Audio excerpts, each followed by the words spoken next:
The Nuclear Umbrella. Volume 6 Transformation, Case Studies, and Vision. Pakistan's Muslim NATO leadership from bad to the nuclear age. Quality defeats quantity. The strategic transformation of 2 billion Muslims from divided to united. Introduction. Beyond. Population, the true determinants of power. How many a small company has overcome a large company by permission of Allah? Quran 2:249. Throughout human history, the struggle between quantity and quality has been a recurring theme in warfare, statecraft, and civilizational resilience. In an age obsessed with numerical strength, GDP figures, and demographic forecasts, the fundamental insight offered by this Quranic verse remains a profound and counterintuitive truth. This introduction lays the conceptual foundation for a 6-volume vision of Muslim collective security centered on Pakistan's unique position as a military, ideological, and geopolitical nucleus of the Ummah. This introduction is not merely rhetorical. It frames the philosophical and strategic core of the nuclear umbrella, Pakistan's Muslim NATO leadership, and sets the stage for a journey across 6 distinct yet interlinked volumes. Volume I explores Islamic strategic traditions and military doctrine. Volume 2 examines Pakistan's strategic capabilities and positioning. Volume 3 diagnoses internal and external threats to the Ummah. Volume 4 outlines the structural design of a Muslim NATO. Volume V maps its operational implementation across regions. Volume 6 provides transformation case studies and the long-term vision note on implementation. This 6-volume framework is envisioned as a 5-year strategic plan, open for adoption by the current regime of Pakistan. If embraced with sincerity and resolve, its implementation can elevate Pakistan and the Muslim Ummah to the ranks of a true global superpower. If the present leadership is unwilling or unable, the vision remains preserved for a future government, whoever that may be. The one who realizes this vision will alter the trajectory of the Muslim world, just as Quaid-e-Azam Muhammad Ali Jinnah changed history through the creation of Pakistan. The Quranic foundation, quality over quantity. The Quran emphasizes that triumph does not depend on numbers alone. From the victory of Talut, Saul, over Jalut, Goliath, to the Battle of Badr, the consistent Quranic theme is that faith, discipline, and divine sanction convert smaller forces into strategic titans. This concept is not a dismissal of material power but a call to optimize it with moral force and ideological clarity. This perspective resonates with Islamic military history, from Khalid ibn al-Walid's campaigns to Salahuddin Ayyubi's disciplined resistance. Each illustrates the divine law that victory is a reward for preparation fused with moral commitment. Historical validation, from Thermopylae to Kargil. Civilizational history affirms the Quranic insight. Spartans at Thermopylae, Vietnamese guerrillas resisting the US, or Finnish soldiers halting Soviet advances in the Winter War, all show that 1. Leadership trumps numbers. 2. Innovation disrupts mass. 3. Cohesion beats fragmentation. 4. Morale multiplies combat power. Pakistan's own record, from 1965 to the surgical parity established in May 2025, exemplifies this principle in modern strategic theatre. Pakistan's unique qualifications. Pakistan is not merely the only Muslim nuclear power. It is the most battle-tested, ideologically consistent, and strategically autonomous Muslim majority state. Key qualifications include credible nuclear deterrence, operationally effective armed forces, resilient intelligence services, geographic centrality to MENA, South Asia, and Central Asia, sectarian inclusion and Islamic constitutional foundation, strategic partnership with China, ironclad axis. These features uniquely position Pakistan to lead the proposed Muslim NATO initiative with moral legitimacy and operational viability. Why 2025 marks a turning point? Multiple converging trends make the 2025 to 2030 period decisive. Abraham Accords fragment Ummah diplomacy, technological revolutions increase capability gaps, proxy conflicts and hybrid warfare intensify, sacred sites face heightened threats, economic coercion and sanctions proliferate. Pakistan's May 2025 performance during Operation Sindoor demonstrated strategic maturity, digital warfare readiness, and credible restraint, a prototype of Muslim strategic leadership in action. A preview of the Pakistan-led Muslim NATO. The proposed architecture comprises 1. Collective defense treaty modeled on NATO. 2. Extended nuclear umbrella for Muslim states. 3. Joint military industrial and intelligence fusion centers. 4. Integrated crisis response units for occupied lands. 5. Sacred sites protection forces. 6. Economic and cyber defense cooperation frameworks. This framework is not utopian. It is designed with legal safeguards, operational protocols, and phased implementation tailored to real-world geopolitical constraints. 6 problems this architecture solves. 1. Occupation and liberation, Palestine, Kashmir, etc. 2. Sovereignty against military interventions. 3. Protection from economic coercion. 4. Technological independence. 5. Defense of Islamic sanctities. 6. Unifying fragmented Muslim foreign policies. From master weight, this book argues that the 2 billion strong Ummah lacks not potential but structure. By converting mass into weight through disciplined institutions and shared doctrine, we can create a defense civilization aligned with both divine guidance and strategic realities. Let this introduction mark not just the beginning of a book but the start of a long overdue realignment of power in the Muslim world. The subsequent volumes develop each element of this vision with scholarly rigor, practical proposals, and moral urgency. Pakistan has the deterrent. The Ummah has the mandate. History has issued the summons. What remains is unity, discipline, and strategic design. Executive Summary Introduction. In a world teetering between digital conquest and kinetic warfare, between the fragmentation of nations and the consolidation of empires, the Muslim world finds itself strategically paralyzed, rich in numbers, but poor in unity, rich in resources, but weak in resolve. The Ummah, over 50 sovereign Muslim states, 2 billion believers, and vast swathes of strategic geography, remains a sleeping giant. Disunited, besieged, and without a collective defense doctrine, it has become the soft target of every aggression, sanction, occupation, and psychological operation of our age. The Nuclear Umbrella is a monumental 6-volume doctrine born out of this crisis, but shaped with vision. It is not just a call to arms, but a call to strategy. It offers a bold, legally sound, and historically anchored proposal, the formation of a Pakistan-led Muslim NATO, grounded in shared Islamic ethics, nuclear deterrence, and asymmetric intelligence superiority. This concept is not theoretical, it is operational, constitutional, and urgent. This executive summary offers a condensed walkthrough of 121 chapters across 6 volumes, each built upon historical legitimacy, strategic realism, and a deeply Islamic worldview.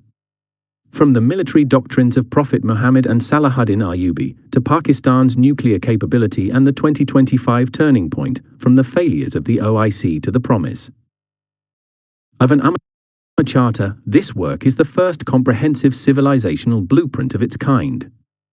More than a military thesis, it is a strategic resurrection project, a fusion of law, warfare ethics, technological foresight, and collective identity. At its core lies one question: if the world's most ideologically fragmented nations can form alliances to defend interests, why can't the Ummah form one to defend sanctity? This summary is prepared for scholars, generals, diplomats, jurists, and visionaries. But above all, it is for those who still believe the Ummah can rise, not by romantic slogans, but by structured unity, disciplined deterrence, and prophetic moral clarity. Volume 6, Transformation, Case, Studies, and Vision. Chapter 85, Coordinated Deception Across Multidomains. This chapter lays the foundation for integrated multi-domain deception warfare, synchronizing land, sea, air, cyber, and electromagnetic maneuvers. It proposes that Pakistan, in a future Muslim alliance, develop advanced misdirection capabilities to outmaneuver even the most analytical adversaries. False impressions, psychological disruption, and information distortion are framed as strategic assets. Chapter 86: Missile Defense Beyond. Interception. Shifting away from traditional point defense thinking, this chapter emphasizes passive missile defense frameworks, asset hardening, dispersal, underground facilities, and civilian protection systems. It calls for a Muslim collective to develop survivability-focused strategies rather than rely solely on interceptive capabilities. Chapter 87: Civil Defense and Strategic. Continuity Planning. This chapter advocates for layered civilian protection plans in the event of strategic attacks, including early warning systems, secure communication protocols, and redundant governance structures. Drawing from Swiss, Russian, and Islamic wartime precedents, it emphasizes resilient governance even under nuclear duress. Chapter 88: Maritime Defense and Oceanic. Choke point control. Focusing on the Arabian Sea, Strait of Hormuz, and Red Sea, this chapter underscores the need for a unified Muslim maritime doctrine. It proposes joint fleets, secure port facilities, and anti-submarine warfare coordination to prevent naval encirclement and embargo warfare. Chapter 89: Counter-Sanctions Financial. Architecture.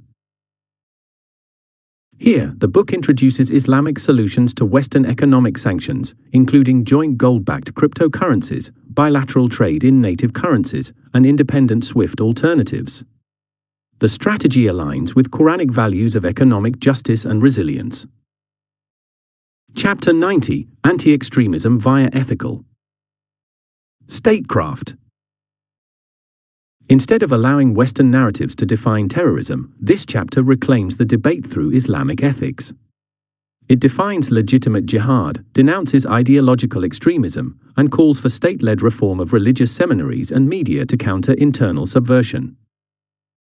Chapter 91: Role of Religious Scholarship in Military Affairs. Military fiqh, rarely discussed in modern times, is revived in this chapter.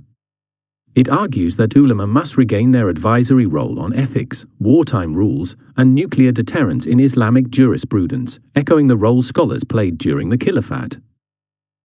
Chapter 92: Integration of Women and Youth in Muslim Defense Revival. Strategic empowerment of women and youth is presented as a force multiplier. The chapter promotes civic military education, innovation incubators, and ethical participation of all genders in cyber defense, logistics, and narrative shaping. Chapter 93: Defense of Minority Rights in Muslim States. Refuting anti-Muslim propaganda, the chapter outlines how Pakistan and future Muslim alliances must ensure constitutional protection, safe zones, and participation of minorities in national defense. Referencing Islamic history, it promotes pluralistic harmony. Chapter 94: Legal and Diplomatic Readiness for Preemptive Defense. In the face of existential threats, preemption must be legally and ethically justified. This chapter crafts a framework under UN Charter Article 51 and Islamic law to authorize limited defensive operations when threat thresholds are crossed. Chapter 95: Prophetic Model of Just Warfare. Building upon Sirah and Hadith, this chapter defines the prophetic paradigm of deterrence, codes of conduct in battle, and the supremacy of ethics in wartime strategy. It proposes codifying this model into future military alliances doctrines. Chapter 96: Pakistan's Dual Umbrella, Strategic and Moral. The concept of Pakistan as a double umbrella is developed, offering both military security through deterrence and moral authority through sacrifice, ethics, and Islamic constitutionality. This dual capability positions it as the natural leader of a Muslim NATO. Chapter 97: Vision for Unified Muslim. Cyber Sovereignty. Cyber warfare and digital colonization are addressed through proposals for joint Muslim firewalls, encrypted systems, and AI-based cyber defense. The chapter recommends Pakistan's tech leadership for leading this integration. Chapter 98: Psychological Warfare and Perception Management. Here, the strategic value of narrative warfare is outlined. Films, social media, textbooks, and Friday sermons are reframed as battlegrounds. The chapter offers a comprehensive information warfare model rooted in truth but delivered with psychological insight. Chapter 99: Treaty of Medina as the Charter for Unity. This foundational Islamic charter is revisited as a constitutional blueprint for pluralistic, just, and united governance among Muslim and non-Muslim communities. It's proposed as a starting point for interstate Muslim treaties. Chapter Sovereignty 100: Strategic Resource. The chapter emphasizes collective ownership and protection of oil, gas, water, and rare earth minerals. Proposals include a Muslim energy OPEC, cross-border pipelines, and shared disaster relief frameworks. Chapter 101: Multipolar World and Strategic Alliances. Positioning Muslim states as a third pole beyond US-China bipolarity, the chapter analyzes how non-aligned Muslim countries can form independent geopolitical blocs. It evaluates BRICS+, SCO, and ASEAN as potential partners or models. Chapter 102: Role of Muslim Diaspora in Global Advocacy. The global Muslim diaspora, especially in Western democracies, is framed as a soft power weapon. The chapter urges policy engagement, university leadership, and human rights advocacy by Muslim professionals. Chapter 103: A Unified Military Educational System. Proposes a pan-Islamic military university network modeled on Sandhurst and West Point, infused with Islamic ethics, regional histories, and interoperability training among Muslim armed forces. Chapter 104: Strategic Patience and Tactical Decisiveness. Drawing from Quranic and prophetic models, this chapter contrasts patience in preparation with decisiveness in action. It proposes a military decision-making philosophy rooted in sabr, strategic delay, and azm, decisive resolve. Master Executive Summary, Chapter 105. Economic Pressure Resistance. Chapter 105 focuses on the strategic preparedness required to resist external economic pressures, especially in the form of sanctions and financial isolation. It highlights the importance of sanctions resilience planning, which involves proactive steps like diversifying trade partners, enhancing domestic industries, and assessing risks to sustain economic flow during restrictions.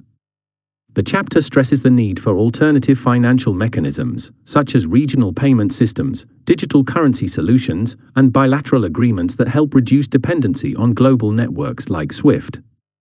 A strong emphasis is placed on achieving self-sufficiency in critical materials, encouraging investment in domestic production and innovation to secure uninterrupted access to essential resources.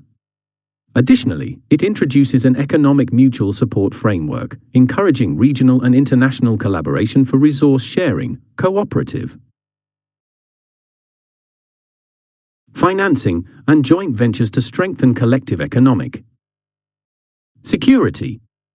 Overall, the chapter presents a roadmap for building an independent and resilient economic structure capable of withstanding external shocks.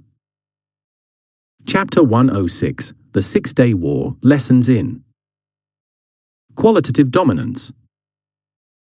This chapter analyzes the Six-Day War, where Israel, despite a 3:1 numerical disadvantage, decisively defeated a coalition of Arab armies. Through air superiority, intelligence precision, and tactical cohesion, Israel secured overwhelming victory. The takeaway for Pakistan: in the modern battlefield, quality, not quantity, defines success, especially when embedded within integrated strategic systems. Chapter 107: Strategic Impact of the Six-Day War on Muslim Defense Doctrines. The war not only reshaped geography but also transformed military balance, psychological narratives, and alliance structures. It catalyzed nuclear ambitions across the region, including Pakistan's. The chapter argues that the loss of territory and perception taught Muslim nations the necessity of asymmetric deterrence backed by modern doctrine and intelligence-driven capabilities. Chapter 108: Quality versus Quantity. Doctrinal implications for Pakistan. Using the Six-Day War as a case study, this chapter reflects on how Israel's superior training, leadership, and domain control, especially air power, compensated for numerical inferiority.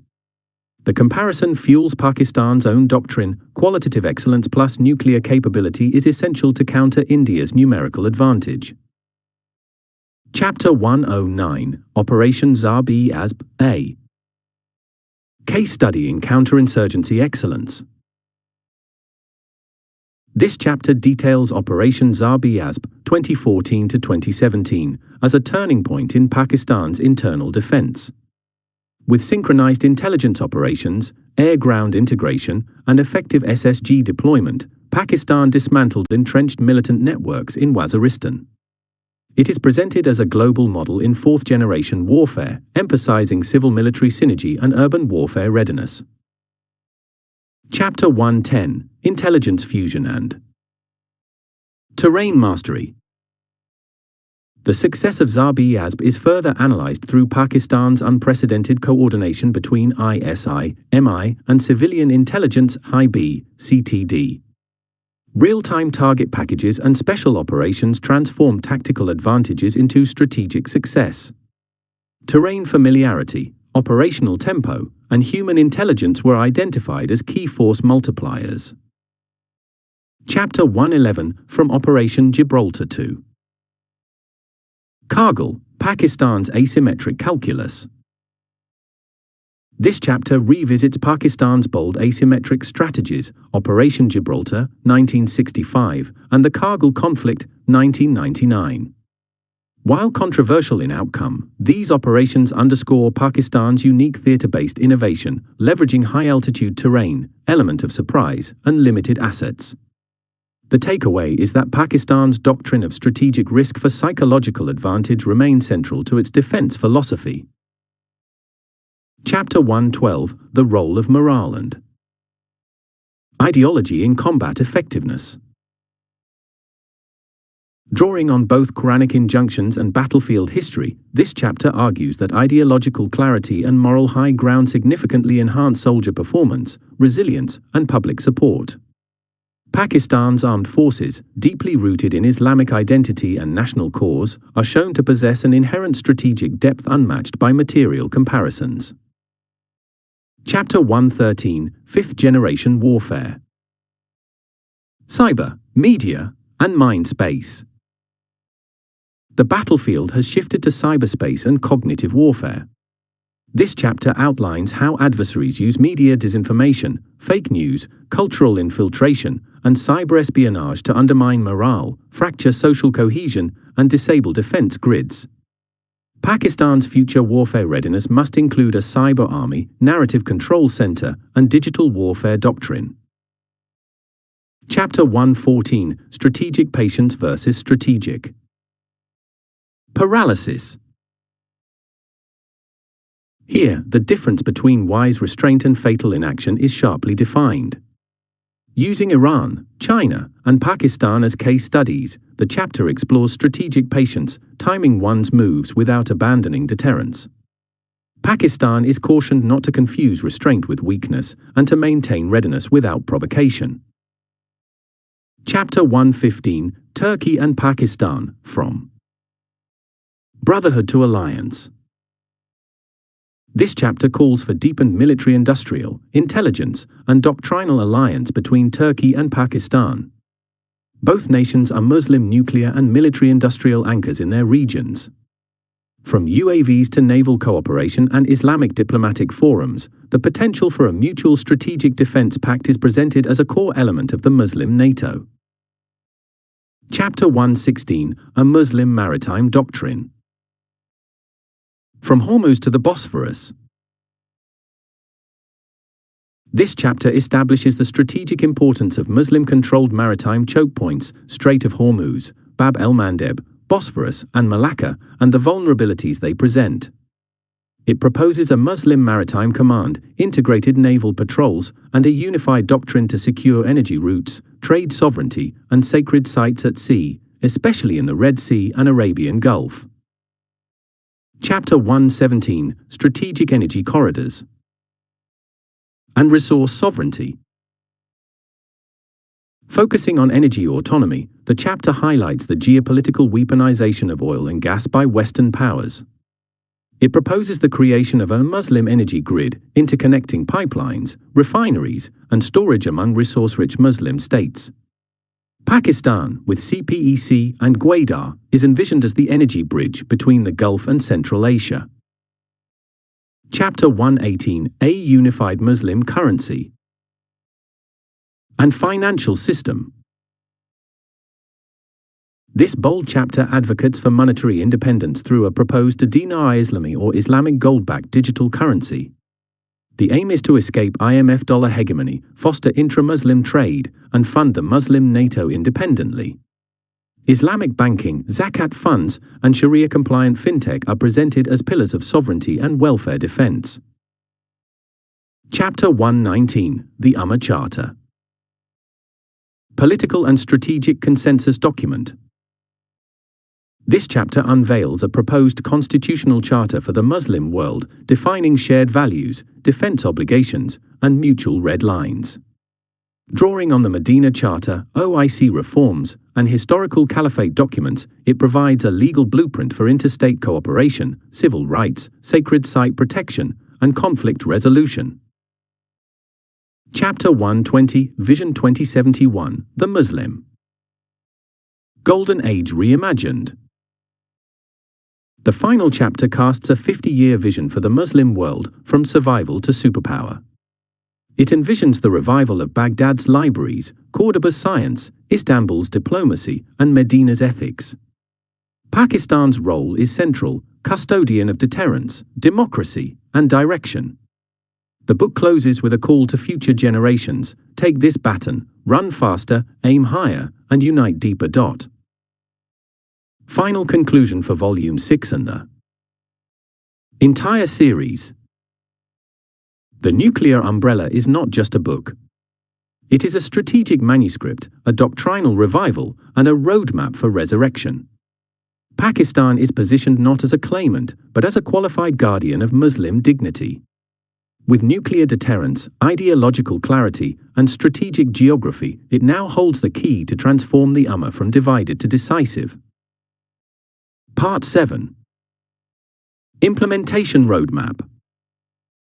Section A: Diplomatic Process. Chapter 72: Initial Diplomatic Outreach 2025-2026. And hold firmly to the rope of Allah altogether and do not become divided. Quran 3:103, conceptual frameworks and theoretical architectures represent essential foundations for the proposed Muslim Security Alliance, but implementation requires sophisticated diplomatic. History, engagement translating vision into practical reality. Throughout political, from the Prophet Muhammad's coalition building before the conquest of Mecca to modern alliance formation, implementation has successful consistently security required architecture, methodical diplomatic outreach, converting theoretical support into practical commitment. The proposed Pakistan-led Muslim security architecture requires comprehensive diplomatic strategy, initiating the implementation process through carefully sequenced engagement with potential member states. This chapter examines the initial outreach frameworks, methodological approaches, and implementation pathways through which the first stage of alliance development would occur during 2025-2026, establishing the diplomatic foundation for subsequent institutional construction. The relationship between diplomatic preparation and security. Architecture success has been demonstrated repeatedly throughout history. The Prophet Muhammad's careful coalition development before the peaceful conquest of Mecca established this precedent in the earliest Islamic period, while NATO's formation demonstrated how sophisticated diplomatic sequencing can transform concept into reality despite significant obstacles. In the contemporary environment, where diverse national interests and existing commitments create complex diplomatic terrain, methodical outreach represents an essential component of effective alliance implementation. Pakistan's experience navigating complicated diplomatic relationships despite pressures from competing power centers provides both inspiration and practical template for the proposed security architecture's initial engagement strategy. Core nation identification and engagement strategy. The foundation of effective initial outreach must be sophisticated prioritization, identifying and engaging the nations most critical for early alliance establishment. Strategic partner classification. The alliance implementation would begin with comprehensive assessment identifying the most promising initial participants. 1. Capability Commitment Matrix. A sophisticated framework would evaluate potential member states across both military capability and likely commitment dimensions, identifying partners offering optimal combination of substantive contribution and diplomatic reliability. This framework builds on Pakistan's experience developing strategic assessment despite limited formal evaluation structures. 2. Geostrategic position analysis. Advanced approaches would systematically evaluate geographical positioning offering particular strategic advantages including territorial depth, maritime access, airspace corridors, and infrastructure placement, identifying partners whose physical location provides disproportionate value. This approach adapts Pakistani methodologies for spatial analysis despite limited formal geographic assessment. 3. Existing relationship leverage. Comprehensive capabilities would specifically identify nations where Pakistan maintains particularly strong bilateral relationships, providing foundation for expanded multilateral engagement. This capability draws on Pakistan's experience developing relationship mapping despite limited formal diplomatic infrastructure. 4. Common threat perception. Structured approaches would systematically identify states sharing specific security concerns with Pakistan, creating natural cooperative incentive beyond merely general Muslim solidarity. This approach builds on Pakistani experience developing threat-based cooperation despite divergent overall strategic perspectives. 5. Islamic Solidarity Foundation. Distinctive to the alliance, partner assessment would explicitly incorporate Islamic principles regarding brotherhood and mutual protection, creating religious foundation enhancing rather than merely supplementing strategic calculation. This unique capability demonstrates how religious principles enhance diplomatic outreach through moral frameworks emphasizing spiritual bonds beyond merely political alignment. These strategic classification frameworks would transform general Muslim world diplomatic engagement into focused outreach through sophisticated prioritization. The resulting diplomatic efficiency directly enhances implementation through concentrated effort toward the most promising initial participants despite the finite diplomatic resources inevitably constraining even well-resourced outreach campaigns. The May 2025 crisis demonstrated the critical importance of strategic partnership when selected Muslim states provided substantive diplomatic and material support to Pakistan despite external pressure, suggesting pre-existing frameworks identifying particularly reliable partners. This operational validation confirms that partner classification directly enhances crisis effectiveness through focused relationship cultivation with genuinely supportive states. Initial consultation format. Following partner identification, the alliance implementation would require sophisticated approaches to initial engagement. 1. Tiered confidentiality framework. Comprehensive capabilities would establish multiple engagement levels with varying confidentiality from public discussions through progressively more restricted formats to the most sensitive bilateral exchanges, creating appropriate venues for different sensitivity requirements. This framework builds on Pakistan's experience developing diplomatic security despite limited secure facility infrastructure. 2. Track 1.5 engagement. Advanced approaches would implement specialized outreach combining official representatives with academic experts and former officials, creating deniability for sensitive exploration while maintaining sufficient authority for meaningful discussion. This approach adapts Pakistani methodologies for preliminary engagement despite traditional diplomatic formality preferences. 3. Subject-specific multilateral forums. Formal systems would establish focus meetings addressing specific security challenges including terrorism, maritime security, and border protection, creating natural context for broader security discussion beyond explicitly alliance-building formats. This capability draws on Pakistan's experience developing thematic diplomacy despite limited multilateral leadership traditions. 4. Strategic dialogue enhancement. Structured approaches would systematically expand existing bilateral strategic dialogues to incorporate alliance-relevant themes, utilizing established relationships while introducing new concepts. This approach builds on Pakistani experience developing dialogue evolution despite institutional resistance to scope expansion. 5. Islamic consultation tradition. Distinctive to the alliance, engagement formats would explicitly incorporate Islamic principles regarding mutual consultation, shura, creating religious framework enhancing diplomatic interaction through connection to established spiritual tradition. This unique capability demonstrates how religious principles enhance diplomatic methodology through moral frameworks emphasizing genuine consultation beyond merely formal negotiation. These consultation frameworks would establish appropriate initial engagement formats through sophisticated diplomatic design. The resulting interaction effectiveness directly enhances implementation through appropriate venues for different sensitivity levels despite the complex requirements balancing exploratory discussion with appropriate confidentiality. Regional balance strategy. Effective diplomatic outreach requires sophisticated approaches to regional balance throughout the Muslim world. 1. Multi-region simultaneous engagement. Comprehensive frameworks would implement concurrent outreach across multiple Muslim regions including Middle East, South Asia, Southeast Asia, and Africa, preventing perception of narrow geographical focus while demonstrating genuine pan-Islamic vision.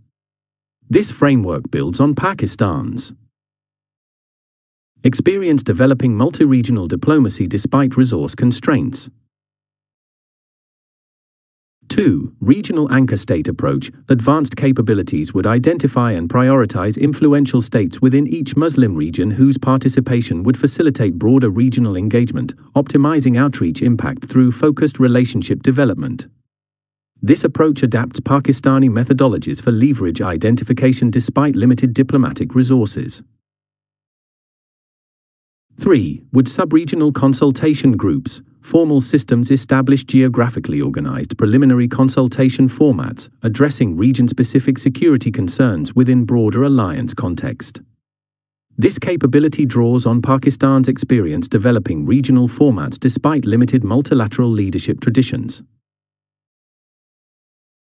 4. Cross-regional connectivity emphasis. Structured approaches would explicitly highlight security interdependence between different Muslim regions, creating awareness of mutual vulnerability beyond merely geographical proximity. This approach builds on Pakistani experience developing strategic interdependence narratives despite traditional regional separation perspectives. 5. Islamic Ummah unity. Distinctive to the alliance, regional strategy would explicitly incorporate Islamic principles regarding unified community, Ummah, transcending geographical division, creating religious framework enhancing cross-regional cooperation through spiritual rather than merely political motivation. This unique capability demonstrates how religious principles enhance diplomatic outreach through moral frameworks emphasizing unity beyond regional identity. These regional balance frameworks would ensure appropriately distributed engagement across the Muslim world through sophisticated geographical strategy. The resulting diplomatic inclusivity directly enhances implementation through balanced participation despite the tendency regional concentration often characterizing international initiatives. Toward initial resistance management. Even with careful preparation, alliance implementation would inevitably encounter resistance requiring sophisticated management. 1. Anticipatory objection mapping. Comprehensive capabilities would systematically identify likely resistance sources, objection types, and underlying motivations, enabling prepared rather than reactive response to predictable opposition. This framework builds on Pakistan's experience developing resistance assessment despite limited formal diplomatic planning. 2. Tailored reassurance packages. Advanced approaches would develop specific diplomatic messaging addressing particular concerns of different potential participants, creating customized engagement beyond generic promotion. This approach adapts Pakistani methodologies for targeted diplomacy despite traditional standardized messaging preferences. 3. Non-zero-sum framing. Formal systems would explicitly emphasize compatibility between alliance participation and maintaining other international relationships, addressing fundamental sovereignty concerns regarding exclusive alignment. This capability draws on Pakistan's experience developing balanced narratives despite competing great power pressures. 4. Graduated participation options. Structured frameworks would establish multiple engagement levels from observer status through sector-specific participation to full membership, creating flexible pathways accommodating different readiness levels. This approach builds on Pakistani experience developing participation options institutional preferences for standardized relationships. 5. Despite Islamic deliberative process, distinctive to the alliance, resistance management would explicitly incorporate Islamic principles regarding thoughtful consideration and legitimate questioning, creating religious framework accepting rather than dismissing initial caution as natural element of responsible decision-making. This unique capability demonstrates how religious principles enhance diplomatic effectiveness through moral frameworks emphasizing deliberative process beyond merely securing immediate agreement. These resistance management frameworks would transform potential implementation obstacles into addressable challenges through sophisticated anticipatory diplomacy. The resulting outreach effectiveness directly enhances implementation through prepared responses to predictable concerns despite the inevitable resistance characterizing any significant international initiative. Bilateral Foundation Security agreements as While multilateral architecture remains the ultimate objective, initial implementation would strategically utilize bilateral agreements establishing practical foundation for expanded cooperation. Framework agreement development. The alliance implementation would begin with sophisticated bilateral framework agreements establishing the diplomatic foundation. 1. Standardized core provisions. Comprehensive capabilities would develop consistent essential elements for inclusion across different bilateral agreements, creating coherent foundation for subsequent multilateral integration. This framework builds on Pakistan's experience developing agreement standardization despite traditional bilateral uniqueness preferences. 2. Flexible adaptation modules. Advanced approaches would implement modular additional provisions addressing specific bilateral relationship requirements, balancing standardization with necessary customization. This approach adapts Pakistani methodologies for agreement flexibility despite institutional template preferences. 3. Progressive implementation pathways. Formal systems would establish phased cooperation development from immediate practical collaboration through increasingly integrated activities to comprehensive partnership, creating realistic evolution beyond immediate transformation expectations. This capability draws on Pakistan's experience developing incremental approaches despite ambitious objective pressures. 4. Legal technical integration. Structured frameworks would ensure thorough coordination between diplomatic language and technical requirements, preventing disconnection between political agreements and practical implementation. This approach builds on Pakistani experience developing operationally viable agreements despite traditional separation between diplomatic and technical domains. 5. Islamic covenant principle. Distinctive to the alliance, bilateral agreements would explicitly incorporate Islamic principles regarding covenant fulfillment, wafa, as religious obligation, creating spiritual foundation enhancing rather than merely accompanying legal commitment. This unique capability demonstrates how religious principles enhance diplomatic agreements through moral frameworks emphasizing absolute fulfillment beyond merely contractual compliance. These framework agreement approaches would establish coherent bilateral foundations through sophisticated diplomatic instrument design. The resulting agreement effectiveness directly enhances implementation through appropriate formalization despite the competing requirements for standardization and customization that frequently undermine international agreement functionality.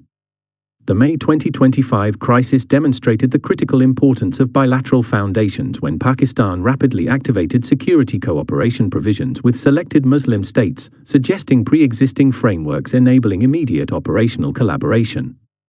This validation confirms that framework. Agreements directly enhance crisis effectiveness through established legal foundation for practical cooperation.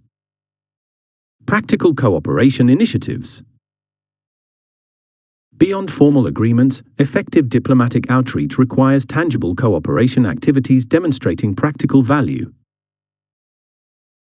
1. High-visibility joint exercises. Comprehensive frameworks would establish bilateral military exercises with carefully selected initial partners, creating demonstrable cooperation beyond merely diplomatic declarations. This framework builds on Pakistan's experience developing exercise diplomacy despite resource limitations. 2. Technical exchange programs. Advanced approaches would implement specialized personnel exchanges in security-relevant domains including intelligence, counterterrorism, and border security, creating substantive relationship beyond political level. This approach adapts Pakistani methodologies for functional cooperation despite institutional compartmentation. 3. Defense industrial collaboration. Formal systems would establish specific joint development or production initiatives with particularly capable partners, creating tangible technological benefit beyond security guarantees. This capability draws on Pakistan's experience developing industrial cooperation despite limited defense production traditions. 4. Border security enhancement. Structured approaches would implement coordinated border security operations with contiguous Muslim states, addressing immediate shared challenges while demonstrating alliance practical relevance. This approach builds on Pakistani experience developing frontier cooperation sensitivities. 5. Despite traditional sovereignty. Islamic practical action, distinctive to the alliance, cooperation initiatives would explicitly incorporate Islamic principles regarding action beyond merely verbal commitment, creating religious framework emphasizing demonstrable implementation beyond rhetorical support. This unique capability demonstrates how religious principles enhance diplomatic initiatives through moral frameworks emphasizing concrete manifestation beyond merely declaratory solidarity. These practical cooperation frameworks would transform diplomatic engagement from merely political discussion to tangible activity through sophisticated initiative design. The resulting cooperation visibility directly enhances implementation through demonstrated value beyond theoretical benefits despite the tendency toward declaration without implementation often characterizing international initiatives. Trust-building sequential approach. Effective bilateral sophisticated foundation development requires sequencing building confidence through progressive cooperation. 1. Non-controversial initial focus. Comprehensive capabilities would deliberately begin with cooperation domains enjoying broad acceptance including counterterrorism, disaster response, and transnational crime, creating implementation momentum before addressing more sensitive areas. This framework builds on Pakistan's experience developing cooperation sequencing despite pressure for comprehensive engagement. 2. Demonstrated benefit prioritization. Advanced approaches would strategically sequence initial activities providing visible advantage to participating states, creating positive reinforcement encouraging expanded cooperation. This approach adapts Pakistani methodologies for incentive development despite limited resource availability.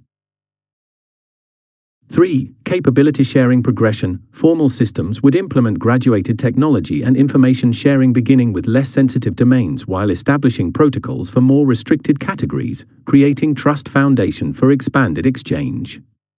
This capability draws on Pakistan's experience developing sharing frameworks despite classification restriction challenges. 4. Reciprocal value exchange. Structured approaches would ensure mutual benefit through carefully designed cooperation providing genuine value to both Pakistan and partner states, preventing perception of one-sided relationship. This approach builds on Pakistani experience developing balanced partnerships despite asymmetric capability contexts.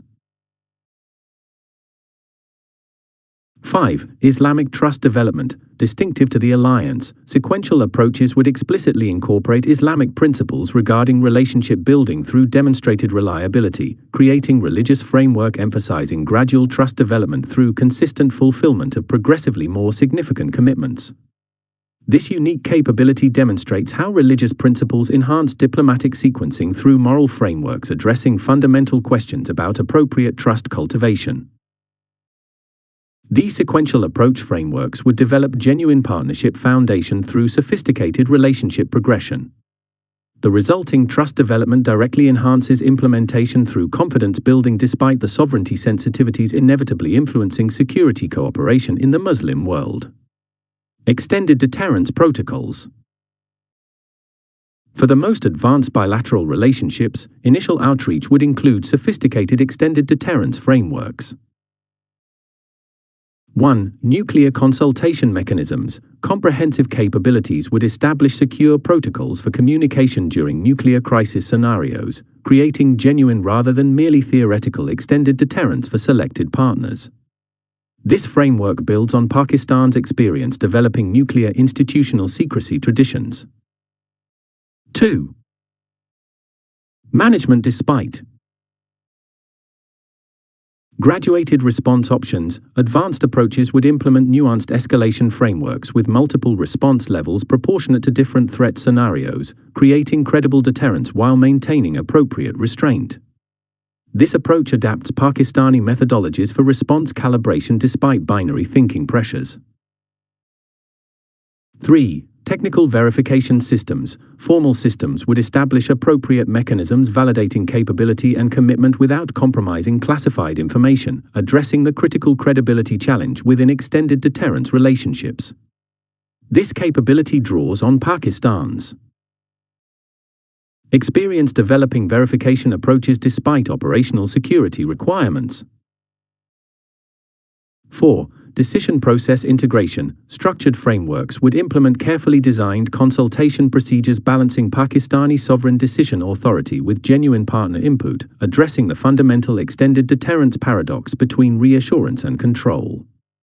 This approach builds on Pakistani experience developing consultation mechanisms despite traditional autonomy preferences. 5. Islamic defensive limitation. Distinctive to the alliance, deterrence protocols would explicitly incorporate Islamic principles regarding proportionate response and non-combatant protection, creating religious framework ensuring extended deterrence maintains ethical integrity beyond merely technical effectiveness. This unique capability demonstrates how religious principles enhance nuclear policy through moral frameworks addressing fundamental questions about appropriate deterrence ethics. These extended deterrence frameworks would establish the most advanced bilateral security relationships through sophisticated nuclear policy.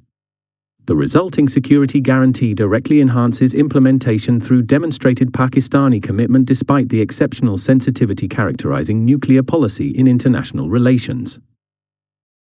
Initial summit planning and hosting. The transition from bilateral foundation to multilateral architecture requires sophisticated summit diplomacy formally initiating the alliance development process. Participation strategy development. The alliance implementation would require careful consideration of initial summit participation. 1. Tiered invitation framework. Comprehensive capabilities would establish multiple participation categories including full participants, observers, dialogue partners, and specific session attendees, creating appropriate inclusion beyond binary member, non-member categories. This framework builds on Pakistan's experience developing diplomatic formats despite traditional exclusivity preferences. 2. Critical mass validation. Advanced approaches would ensure sufficient confirmed high-level participation before formal announcements, preventing perception of insufficient interest undermining initiative credibility. This approach adapts Pakistani methodologies for participation confirmation despite announcement pressure. 3. Representation-level coordination. Formal systems would implement appropriate communication ensuring comparable seniority across participating states, preventing perceived status disparities through uneven representation. This capability draws on Pakistan's experience developing level coordination despite protocol complexity. 4. Non-state actor integration. Structured frameworks would incorporate selected non-governmental entities including international organizations, academic institutions, and religious authorities, creating broader engagement beyond merely state participation.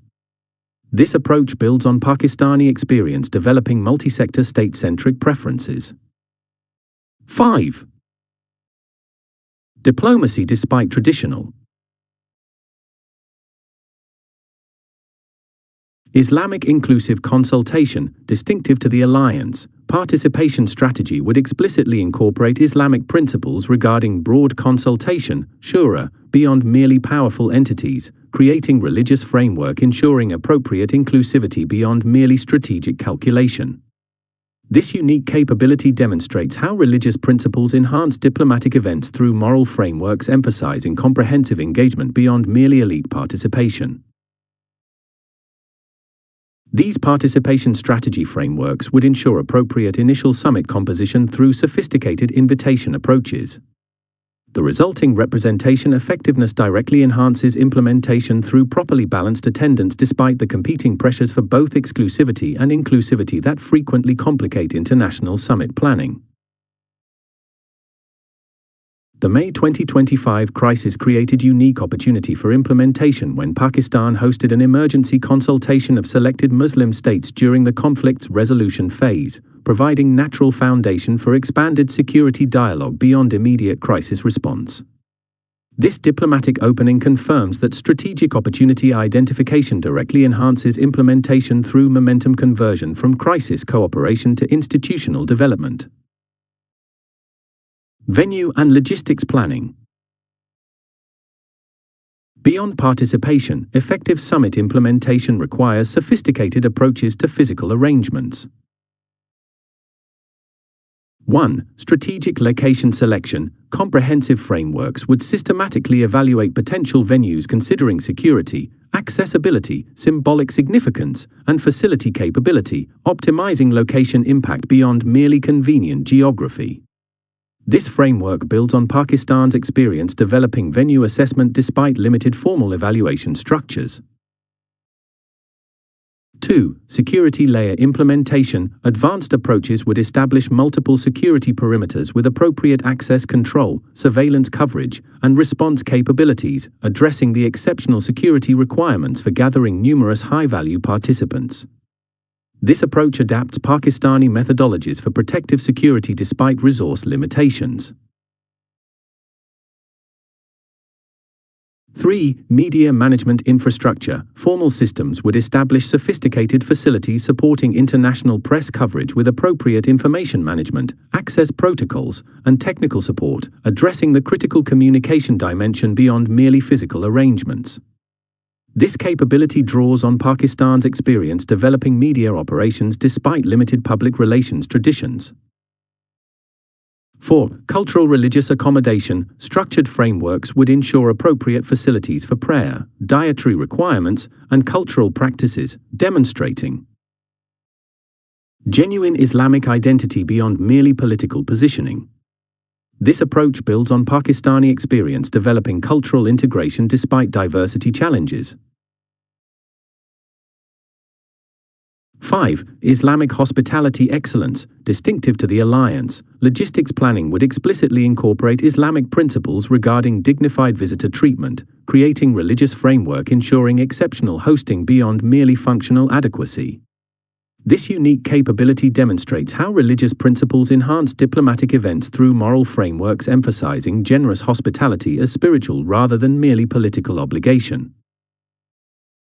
These venue and logistics frameworks would create exceptional physical foundation for substantive diplomatic engagement through sophisticated event planning. The resulting summit effectiveness directly enhances implementation through appropriate environmental support despite the complex requirements balancing security, functionality, symbolic impact, and hospitality characterizing high-level international gatherings. Agenda design strategy. Summit effectiveness ultimately depends on sophisticated agenda development structuring substantive engagement. 1. Progressive consensus building. Comprehensive capabilities would structure discussion sequence moving from broadly agreeable topics through increasingly substantive issues toward core alliance components, creating momentum through graduated commitment. This framework builds on Pakistan's experience developing agenda sequencing despite comprehensive ambition pressures. 2. Parallel track implementation. Advanced approaches would establish simultaneous discussion formats addressing different cooperation domains including military, intelligence, economic, and technological dimensions, enabling comprehensive coverage despite time constraints. This approach adapts Pakistani methodologies for functional diplomacy despite traditional plenary preferences. 3. Decision discussion balance. Formal systems would implement appropriate distinction between informational, consultative, and decision sessions, creating clear expectation regarding different agenda components. This capability draws on Pakistan's experience developing meeting typology despite format confusion tendencies. 4. Deliverable distribution strategy. Structured frameworks would ensure strategic placement of concrete outcomes throughout the summit program, creating regular achievement demonstrations maintaining momentum and engagement. This approach builds on Pakistani experience developing outcome management despite result uncertainty challenges.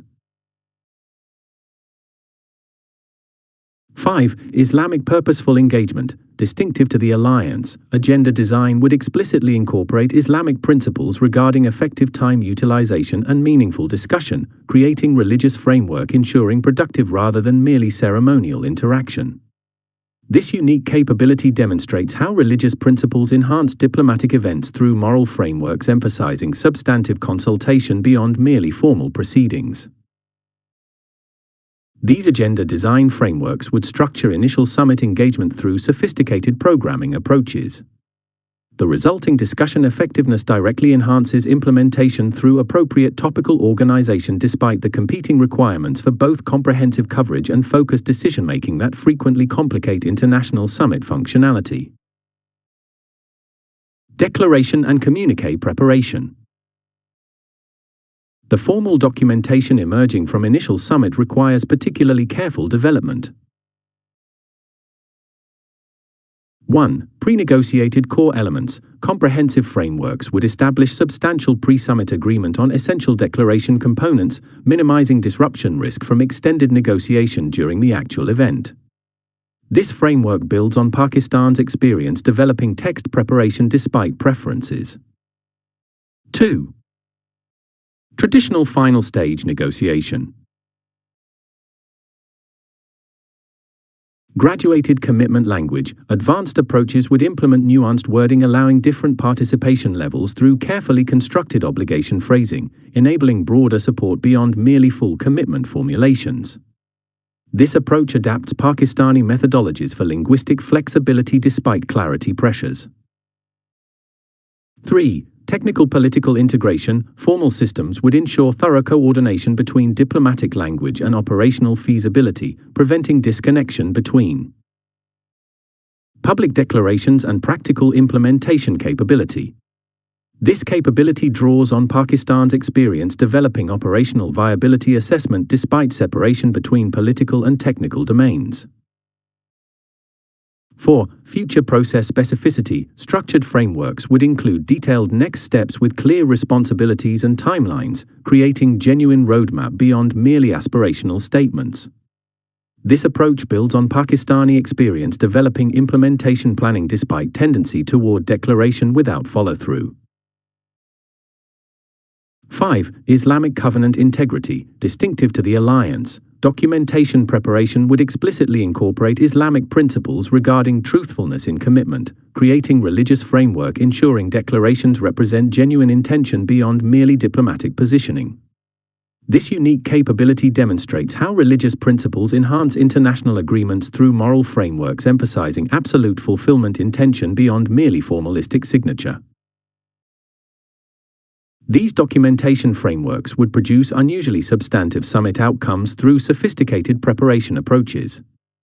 The resulting declaration effectiveness directly enhances implementation through appropriate formalization despite the tendency toward ambiguous generality often characterizing international summit documents. Concept. Circulation.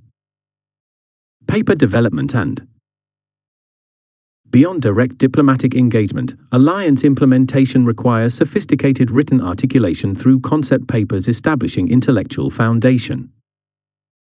Strategic concept document. The alliance implementation would include comprehensive written articulation of fundamental vision. 1. Multi-audience-layered structure. Sophisticated frameworks would develop documents with multiple detail levels from executive summary through substantive overview to technical annexes, meeting diverse reader requirements from senior leadership through policy experts to technical specialists. This framework builds on Pakistan's experience developing layered documentation despite traditional single-format preferences. 2. Historical contemporary synthesis. Advanced approaches would explicitly connect proposed security architecture with both historical Islamic precedent and contemporary strategic requirements, creating both religious legitimacy and practical relevance. This approach adapts Pakistani methodologies for conceptual integration despite tendency toward either tradition-focused or modernity-oriented approaches.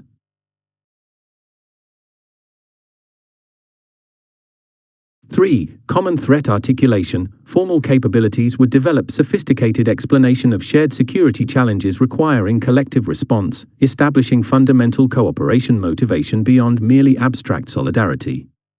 This capability draws on Pakistan's experience developing threat assessment despite diverse national security perspectives.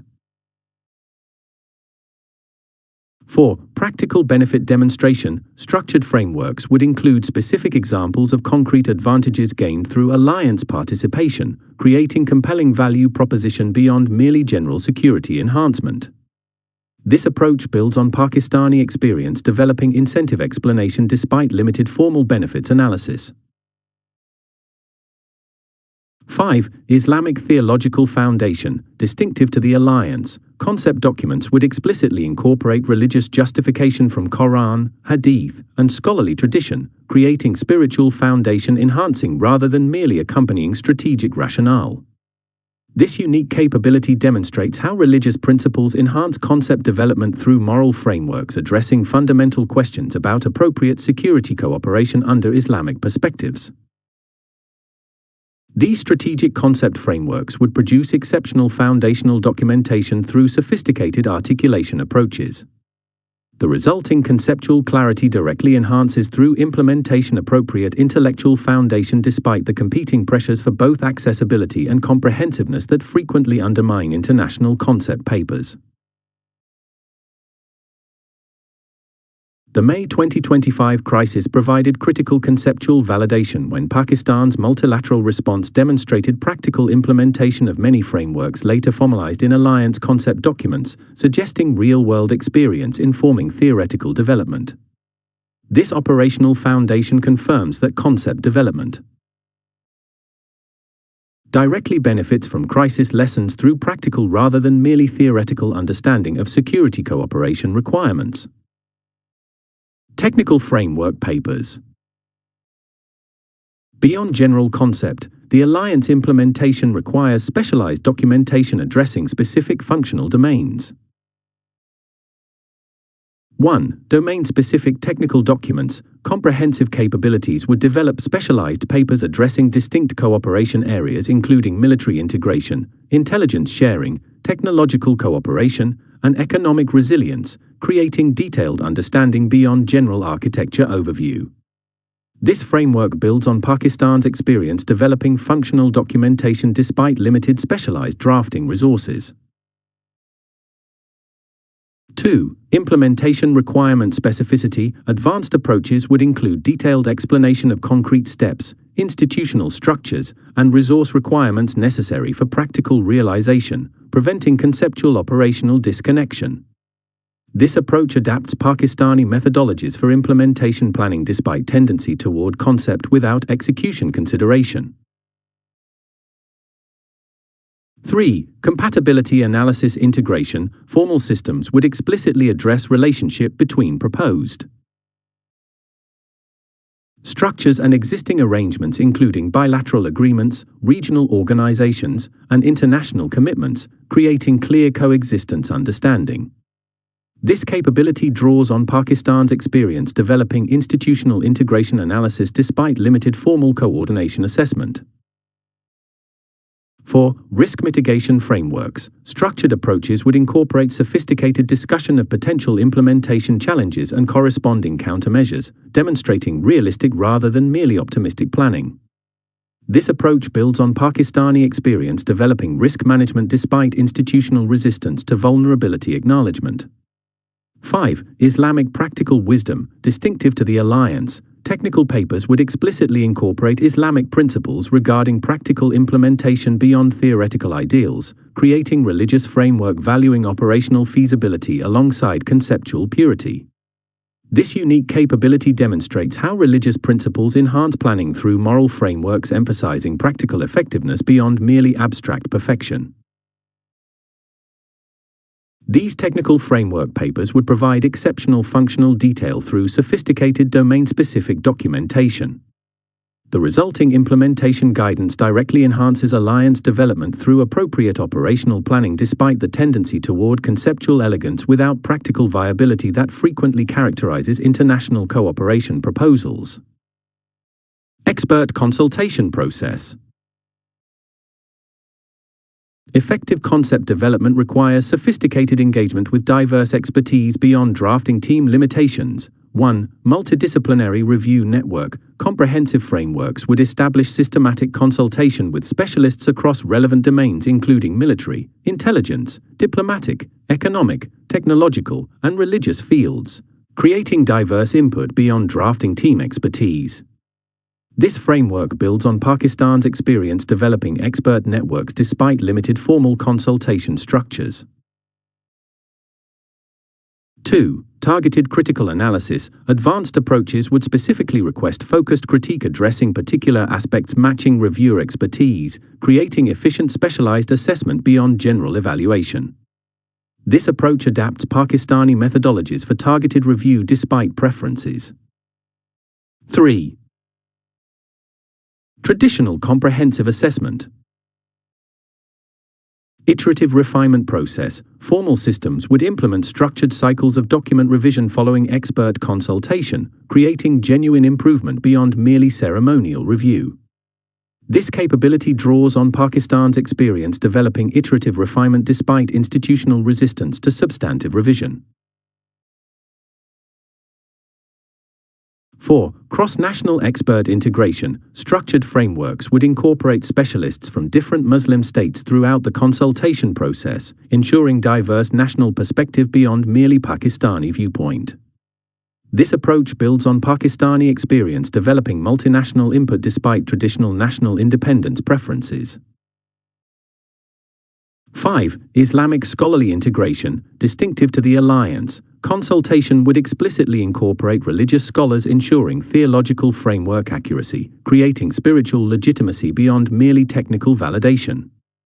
This unique capability demonstrates how religious principles enhance concept development through moral frameworks ensuring authentic Islamic foundation beyond merely superficial religious references. These expert consultation frameworks would significantly enhance concept quality through sophisticated engagement approaches. The resulting documentation effectiveness directly enhances implementation through improved substance despite the tendency toward closed development often characterizing security-related concept papers. Strategic dissemination planning.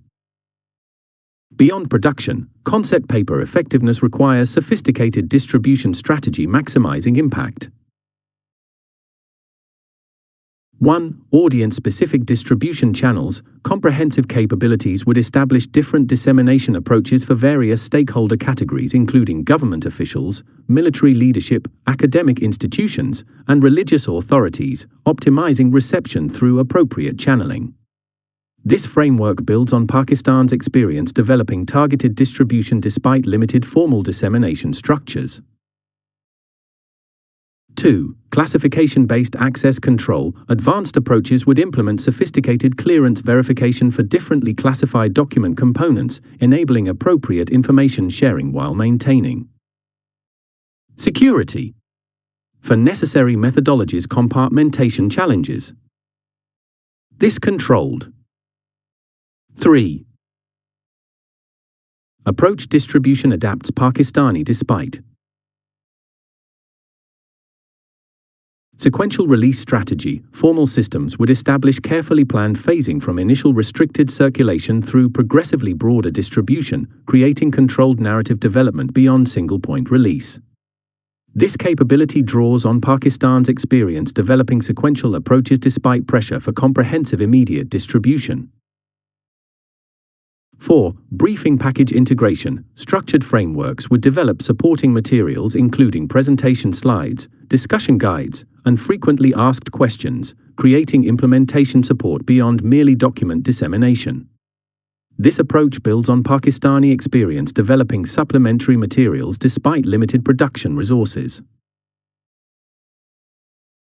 5. Islamic knowledge sharing. Distinctive to the alliance, dissemination would explicitly incorporate Islamic principles regarding beneficial knowledge distribution as religious obligation, creating spiritual motivation enhanced by rather than competing with security considerations.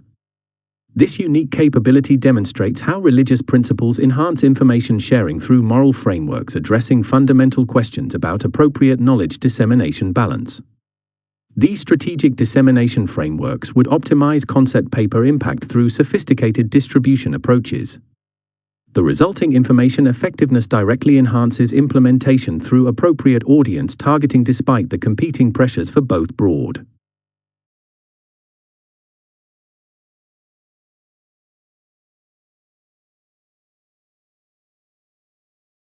Dissemination and security protection that frequently complicate international concept paper distribution. Track 2. Preparation. Dialogues and unofficial. While formal diplomatic engagement remains essential, effective alliance implementation requires complementary unofficial processes facilitating government commitment constraints. Exploration. Academic institution engagement. Without the alliance implementation would leverage scholarly communities providing intellectual foundation beyond official limitations. 1. Research institution network. Comprehensive capabilities would establish coordinated engagement with influential academic centers throughout the Muslim world, creating scholarly exploration beyond governmental constraints. This framework builds on Pakistan's experience developing academic relationships despite limited formal engagement structures. 2. Conference series development. Advanced approaches would implement systematic scholarly gatherings examining alliance concept from diverse theoretical perspectives, creating intellectual foundation beyond merely practical planning. This approach adapts Pakistani methodologies for academic engagement despite traditional separation between scholarly and policy domains. 3. Publication program facilitation. Formal systems would encourage scholarly analysis through coordinated journal publication, edited volumes, and policy papers, creating substantive literature beyond merely conference proceedings. This capability draws on Pakistan's experience developing publication strategies despite limited dedicated resources.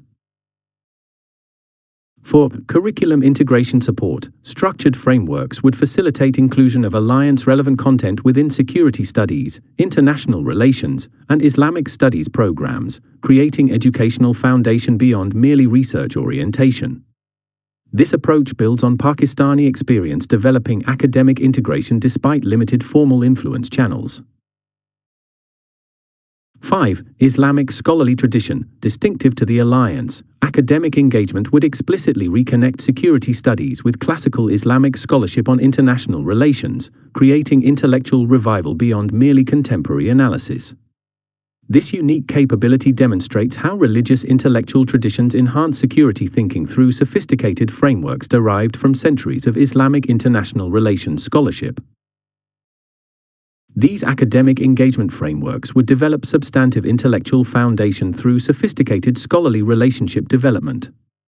The resulting conceptual depth directly enhances implementation through improved theoretical grounding despite the tendency toward practical orientation often characterizing security initiative development.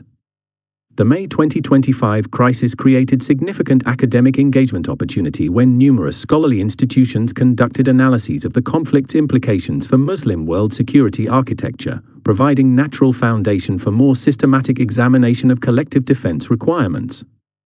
This intellectual opening confirms that academic integration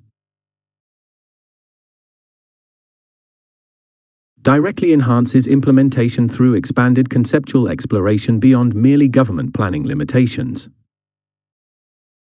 Retired official networks. Beyond current governmental engagement, the alliance implementation would leverage former officials, enabling more flexible exploration. 1. Senior leadership forums. Comprehensive capabilities would establish regular gatherings of former military commanders, intelligence directors, and diplomatic leadership from across potential member states, creating frank discussion beyond current official constraints. This framework builds on Pakistan's experience developing retired networks despite limited formal engagement structures. 2. Specialized expertise consultation. Advanced approaches would implement focused engagement with former technical specialists in critical domains including nuclear policy, advanced technology, and defense industry, accessing sophisticated knowledge beyond current classification restrictions. This approach adapts Pakistani methodologies for expertise utilization despite traditional separation after government service. 3. Cross-generational integration. Formal systems would deliberately connect retired leadership with current mid-level officials in appropriate settings, facilitating knowledge transfer without undermining existing authority structures. This capability draws on Pakistan's experience developing generational bridges despite traditional hierarchical separation. 4. International organization engagement. Structured frameworks would leverage former officials currently serving with international institutions, accessing unique perspective beyond both previous and current governmental viewpoints. This approach builds on Pakistani experience developing international relationships despite limited formal connection channels. 5. Retired Islamic legacy responsibility. Distinctive to the alliance, official engagement would explicitly incorporate Islamic principles regarding continued community service beyond formal position, creating spiritual motivation for continued contribution beyond merely professional interest. This unique capability demonstrates how religious principles enhance expertise utilization through moral frameworks emphasizing ongoing responsibility beyond merely active service. These retired official frameworks would access exceptional experience through sophisticated engagement approaches. The resulting practical wisdom directly enhances implementation through applied knowledge despite the tendency toward current official-focused development. Often characterizing think tank strategic dialogues. Initiative. The alliance implementation would leverage policy research institutions enabling specialized analysis beyond governmental capabilities. 1. Co-analysis partnership. Comprehensive frameworks would establish coordinated research relationships with select policy institutions throughout the Muslim world, creating sustained analytical support beyond occasional consultation. This framework builds on Pakistan's experience developing think tank engagement despite limited formal partnership structures. 2. Specialized working groups. Advanced approaches would implement focused research teams examining specific alliance components including institutional design, operational doctrine, and technological requirements, creating detailed analysis beyond general concept assessment. This approach adapts Pakistani methodologies for targeted research despite traditional comprehensive study preferences. 3. Alternative design exploration. Formal capabilities would specifically encourage examination of multiple potential architectures with varying structures, membership criteria, and operational approaches, creating genuine alternatives assessment beyond single model development. This capability draws on Pakistan's experience developing options analysis despite institutional pressure toward predetermined solutions. For implementation challenge identification, structured frameworks would systematically assess practical obstacles, resource requirements, and potential resistant sources, creating realistic planning foundation beyond merely conceptual elegance.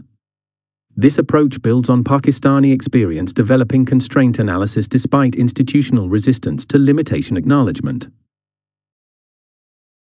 5. Islamic policy integration. Distinctive to the alliance, think tank engagement would explicitly incorporate religious policy dimensions beyond merely secular strategic analysis, creating comprehensive assessment across both spiritual and material domains. This unique capability demonstrates how religious principles enhance policy development through integrated frameworks addressing both worldly and spiritual dimensions of security cooperation. These think tank frameworks would develop sophisticated policy analysis through structured research relationships.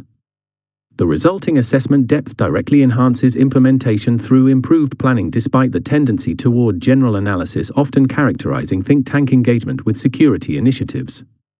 Media narrative development. Effective alliance implementation requires sophisticated approach to public communication developing supportive narrative beyond official statements. 1. Journalist education program. Comprehensive capabilities would establish specialized briefings, background materials, and access opportunities for influential media representatives throughout the Muslim world, creating informed coverage beyond merely official press releases. This framework builds on Pakistan's experience developing media relationships despite limited formal engagement structures. 2. Opinion leader engagement. Advanced approaches would implement systematic outreach to influential commentators, television analysts, and digital platforms, shaping broader discourse beyond news reporting alone. This approach adapts Pakistani methodologies for narrative development despite limited formal influence channels. 3. Narrative consistency framework. Formal systems would establish key messaging themes, supporting facts, and explanatory frameworks communications, creating maintained coherent across narrative diverse beyond fragmented individual statements. This capability draws on Pakistan's experience developing message discipline despite diverse communicator challenges. 4. Digital engagement strategy. Structured approaches would implement comprehensive social media presence, online content development, and digital platform participation, addressing contemporary information environment beyond traditional media focus.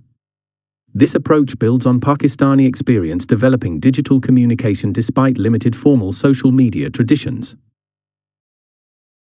5. Islamic media ethics. Distinctive to the alliance, narrative development would explicitly incorporate religious principles regarding truthful communication as obligation, creating spiritual foundation ensuring factual accuracy beyond merely strategic messaging. This unique capability demonstrates how religious principles enhance public communication through moral frameworks emphasizing honesty beyond merely persuasive effectiveness. These media narrative frameworks would develop sophisticated public communication through structured engagement approaches. The resulting narrative effectiveness directly enhances implementation through supportive public environment despite the tendency toward reactive media engagement often development. Characterizing security initiative. Conclusion, from concept to diplomatic. Reality. Initial diplomatic outreach represents the critical first implementation phase translating the proposed Muslim security architecture from theoretical concept to practical reality.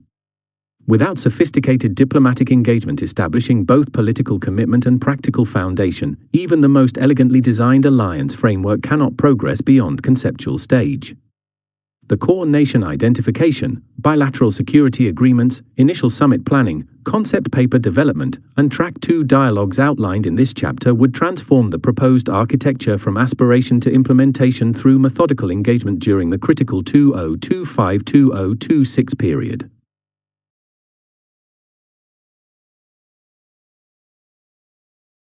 Pakistan's unique experience navigating complex diplomatic relationships despite pressures from competing power centers provides both inspiration and practical template for the proposed outreach strategy. By adapting Pakistan's innovative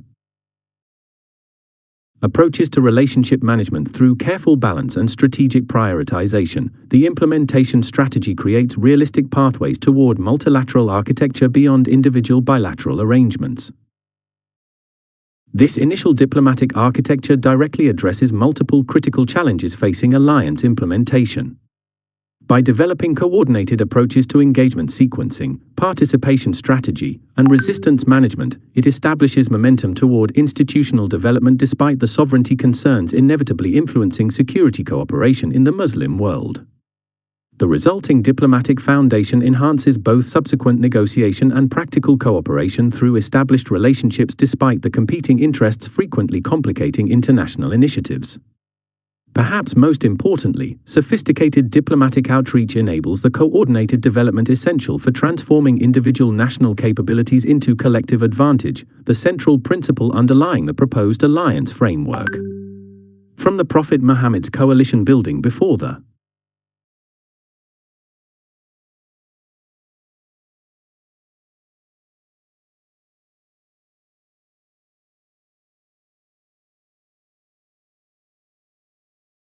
challenges, methodical diplomatic sequencing has consistently enabled conceptual vision to achieve practical reality through careful relationship development.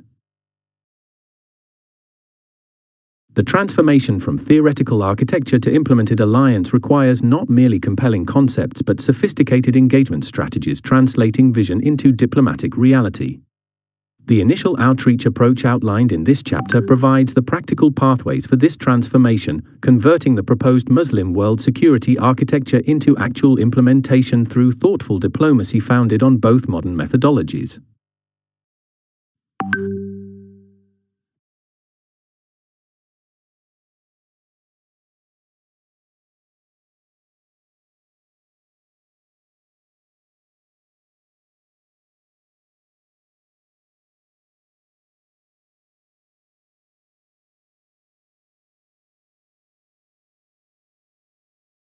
And timeless Islamic principles. Through this engagement, the alliance concept begins its evolution from intellectual proposition to institutional reality, the essential first step toward genuine Muslim world security architecture. Chapter 73. Treaty Development. Process 20262027. O you who have believed, fulfill all contracts. Quran 5:1. The transition from strategic vision to operational reality requires agreements that establish rights, responsibilities, and institutional frameworks. Following the initial diplomatic outreach phase described in the previous chapter, the treaty development process represents the critical second phase in establishing the Muslim security architecture. This process, scheduled for 20262027, transforms conceptual agreement into binding international instruments that create the legal foundation for collective security. The Quranic injunction to fulfill contracts provides not merely religious guidance but strategic wisdom. Effective security cooperation requires clear agreements honored with absolute commitment. This chapter examines how Pakistan would lead the treaty development process, applying both Islamic principles of covenant-making and modern diplomatic practice to create a security framework.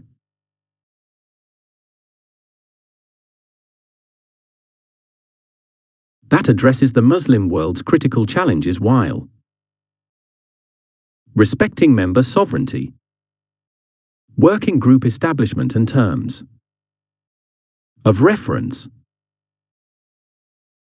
The treaty development process begins with establishing specialized working groups that provide the technical expertise and diplomatic infrastructure necessary for successful negotiation. Pakistan's diplomatic corps, drawing on experience from previous multilateral engagements including Organization of Islamic Cooperation, OIC, and Shanghai Cooperation Organization, SCO, participation, would implement a sophisticated working group structure tailored to the unique requirements of the Muslim Security Alliance. Core Working Group Structure. The working group framework would feature 5 primary diplomatic bodies, each addressing critical dimensions of the alliance treaty. 1. Central Treaty Framework Working Group, comprising senior diplomats and defense officials from core nations. This central group would coordinate overall treaty architecture and resolve conflicts between specialized groups.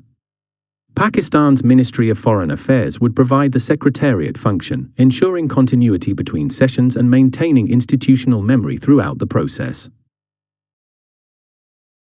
2. The Military Integration Working Group, led by senior military representatives from member states' joint staff organizations. This group would develop treaty provisions governing force contribution, command relationships, standardization requirements, and operational protocols.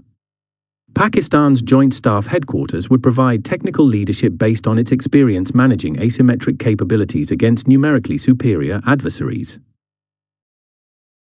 3. Intelligence Cooperation Working Group, comprising senior intelligence officials from member services. This specialized group would develop protocols for information sharing, joint analysis, counterintelligence cooperation, and technical collection coordination.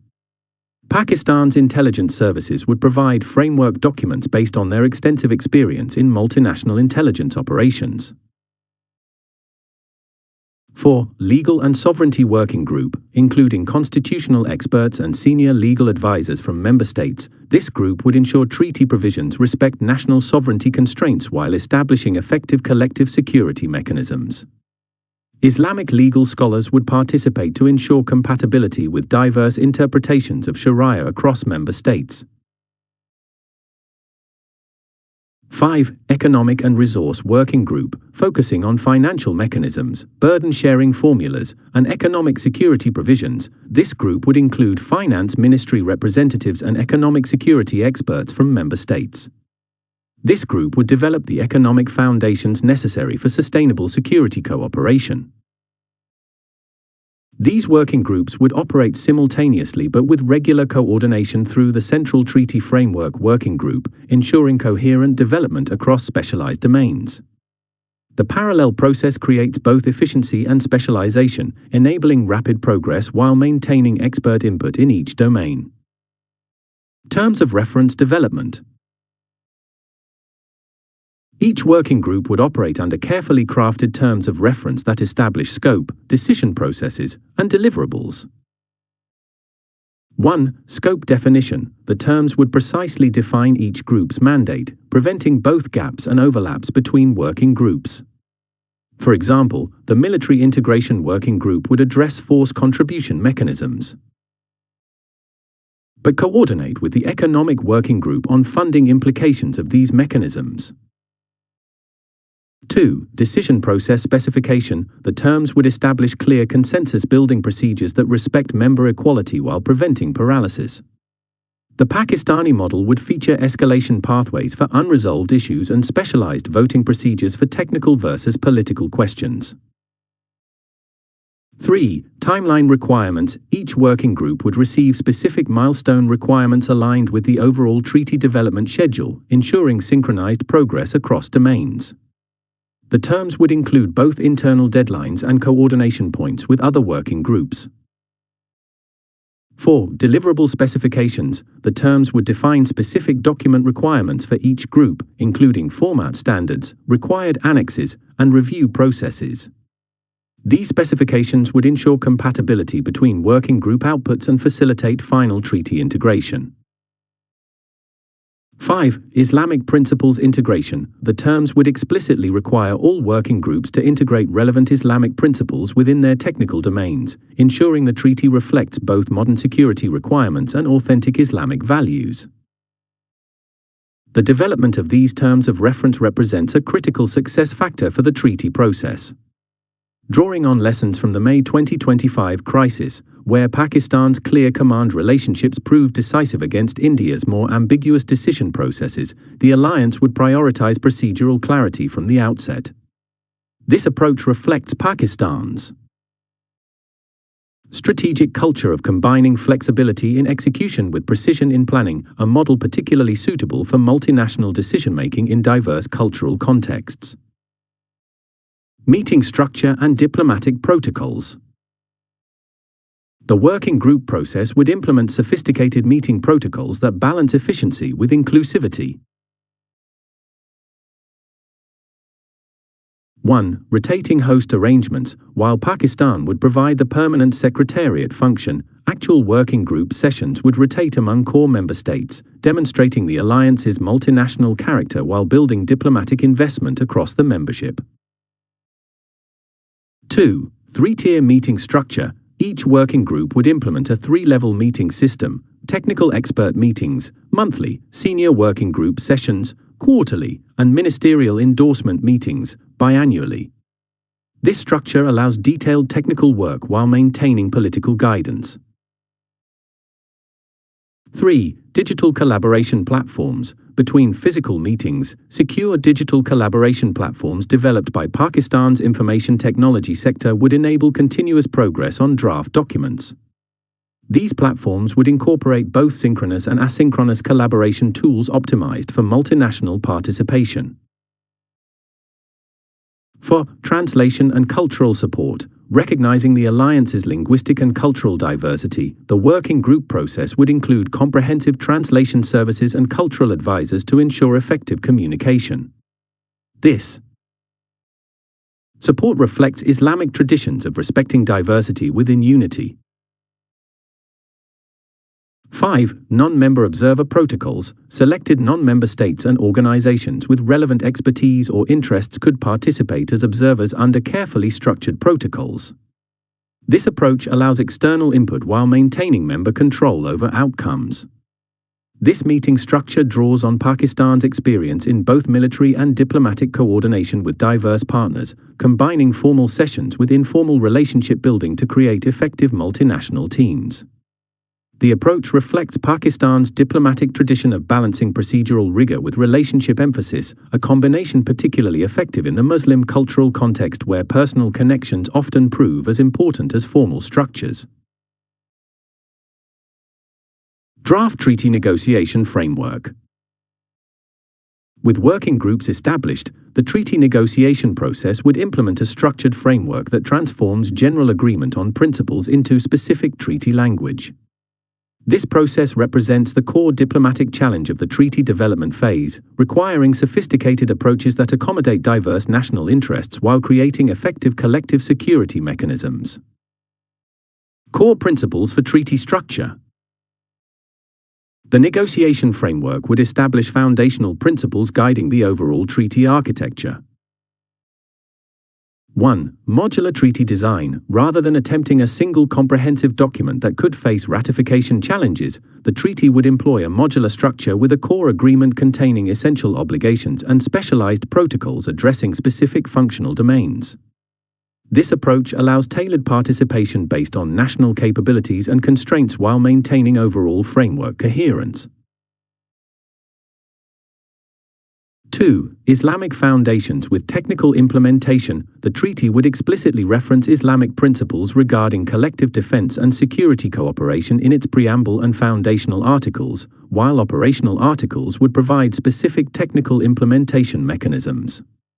This structure connects spiritual foundations with practical effectiveness.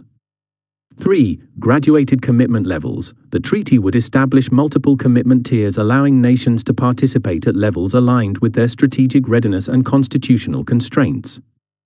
This approach enables broad participation while allowing more capable members like Pakistan to form the core of actual operational capabilities.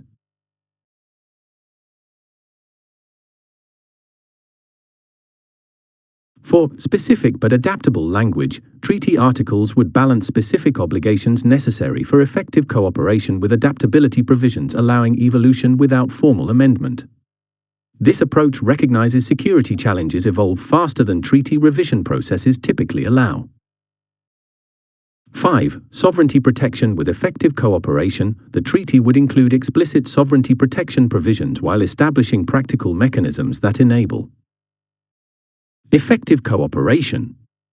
This balance draws on Pakistan's experience maintaining independence while engaging in multinational operations. These principles reflect Pakistan's sophisticated understanding of international agreements, combining idealistic objectives with pragmatic implementation mechanisms. The approach draws direct lessons from the May 2025 crisis, where Pakistan's clear understanding of its bilateral security agreements with China enabled rapid coordination that proved decisive, while India's more ambiguous partnership arrangements created hesitation among its potential supporters. Negotiation methodology and process. The actual negotiation process would implement methodologies specifically designed for complex multilateral security agreements. 1. Track 1.5 Preparation. Before formal negotiations, unofficial but government-affiliated experts would develop working papers addressing key controversies, creating intellectual foundations for formal negotiations. Pakistan's strategic think tanks would play central roles in this preparatory process, leveraging their experience in both Islamic principles and modern security concepts. 2. Single text procedure. Rather than competing complete drafts, negotiations would utilize the single text approach, where an initial comprehensive draft, prepared by Pakistan, serves as the basis for progressive refinement. This methodology prevents positional bargaining while focusing attention on specific articles requiring adjustment. 3. Interest-based negotiation training. Negotiators would receive specialized training in interest-based negotiation techniques that focus on underlying needs rather than stated positions. This approach, pioneered at Harvard Negotiation Project but aligned with Islamic traditions of seeking mutual benefit, facilitates creative solutions to apparent conflicts. 4. Bracket management system. Disputed treaty language would be managed through a sophisticated bracket system that tracks both the proposed alternatives and the underlying concerns motivating different formulations. This system prevents technical deadlocks by maintaining focus on fundamental interests rather than specific wording. 5. Islamic consensus building practices. The negotiation process would incorporate traditional Islamic approaches to consensus building, including the concept of shura, consultation, and mechanisms for respected neutral parties to offer compromise solutions. These traditional practices complement modern diplomatic techniques while resonating with member states' cultural traditions. This negotiation methodology draws on Pakistan's diplomatic experience in both Islamic forums like the OIC and technical security arrangements with partners including China and Turkey. The approach balances the efficiency necessary for timely results with the inclusivity required for genuine ownership across diverse member states. Pakistan's leadership would provide both technical expertise and cultural sensitivity essential for successful outcomes.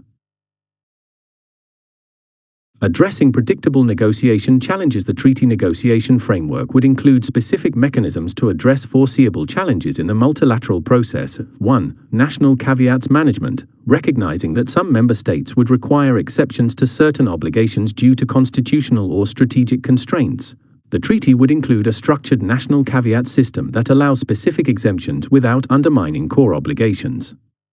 This system draws on NATO experience while adapting to Muslim world political realities.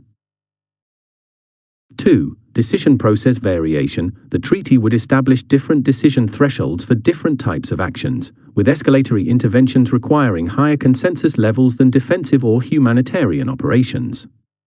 This nuanced approach allows operational effectiveness while protecting member interests in sensitive decisions.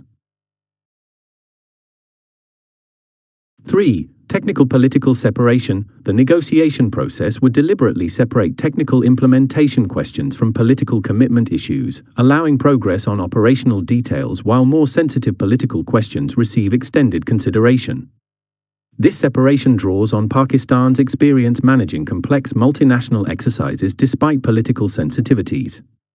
4. Confidentiality protocols. Recognizing that public negotiation positions often differ from private flexibility, the process would establish sophisticated confidentiality protocols that create safe spaces for compromise while maintaining appropriate transparency.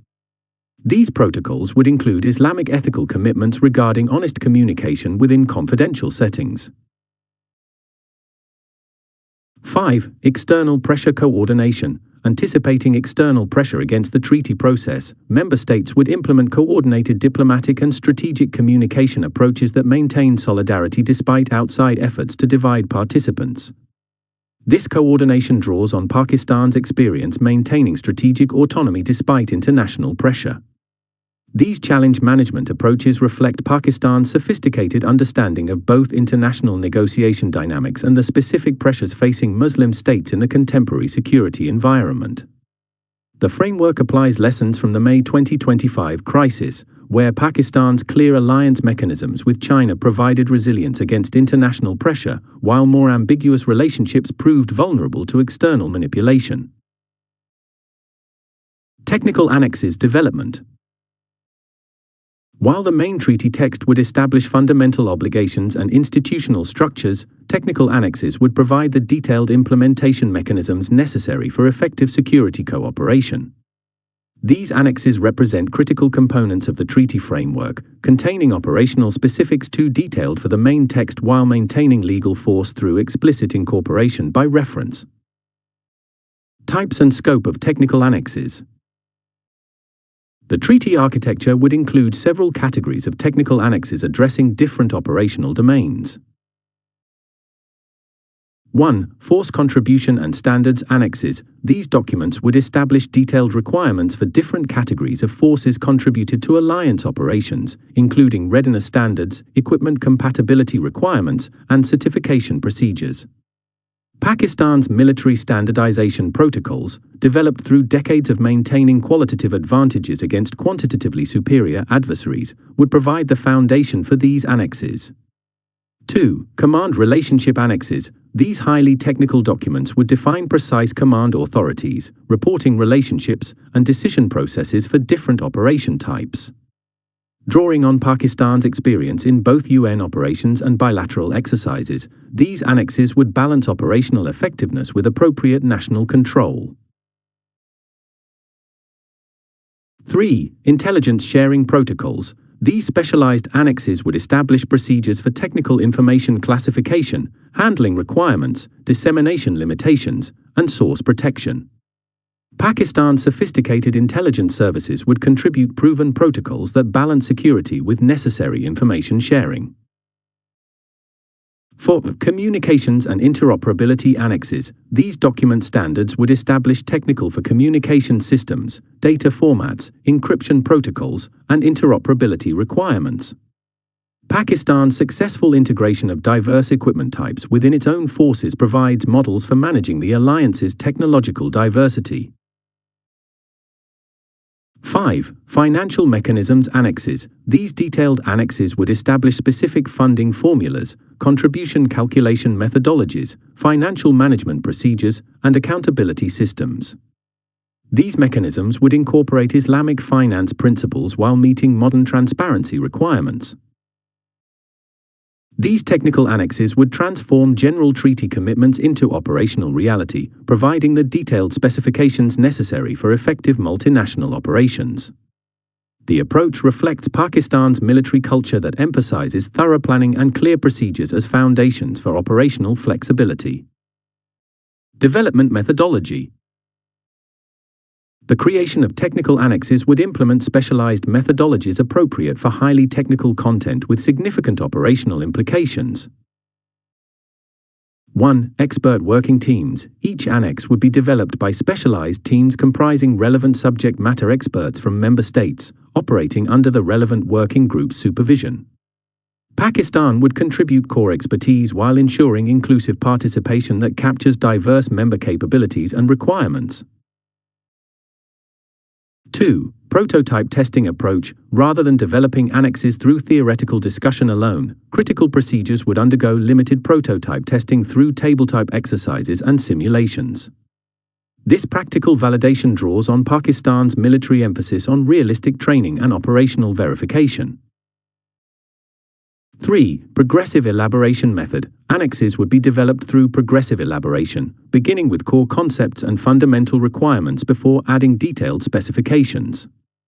This approach allows early agreement on essential elements while permitting thorough development of technical details. 4. Compatibility matrix methodology. Annex developers would utilize compatibility matrix methodology to ensure harmonization between different technical domains. This systematic approach identifies potential conflicts between annexes before finalization, preventing operational incompatibilities that could undermine effectiveness. 5. Islamic principles application. Even highly technical annexes would explicitly incorporate relevant Islamic principles, demonstrating how spiritual values translate into operational procedures. For example, intelligence sharing protocols would reference Islamic ethical guidelines on truth, verification, and privacy alongside technical specifications. This development methodology combines Pakistan's military expertise in operational planning with diplomatic sensitivity to member state concerns. The approach recognizes that technical details often determine actual effectiveness more than general principles, making the annexes critical rather than secondary components of the treaty framework. Interoperability and standardization approaches. A central challenge in technical annex development involves creating interoperability without requiring uniform equipment or capabilities across diverse member states.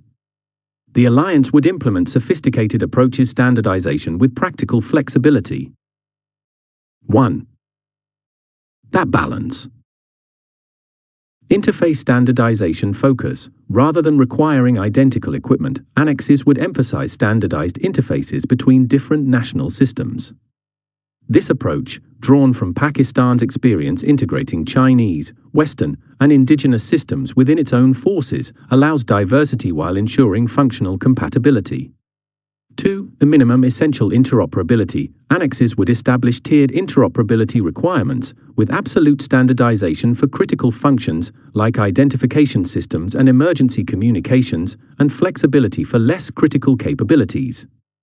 This pragmatic approach recognizes resource constraints while ensuring necessary coordination.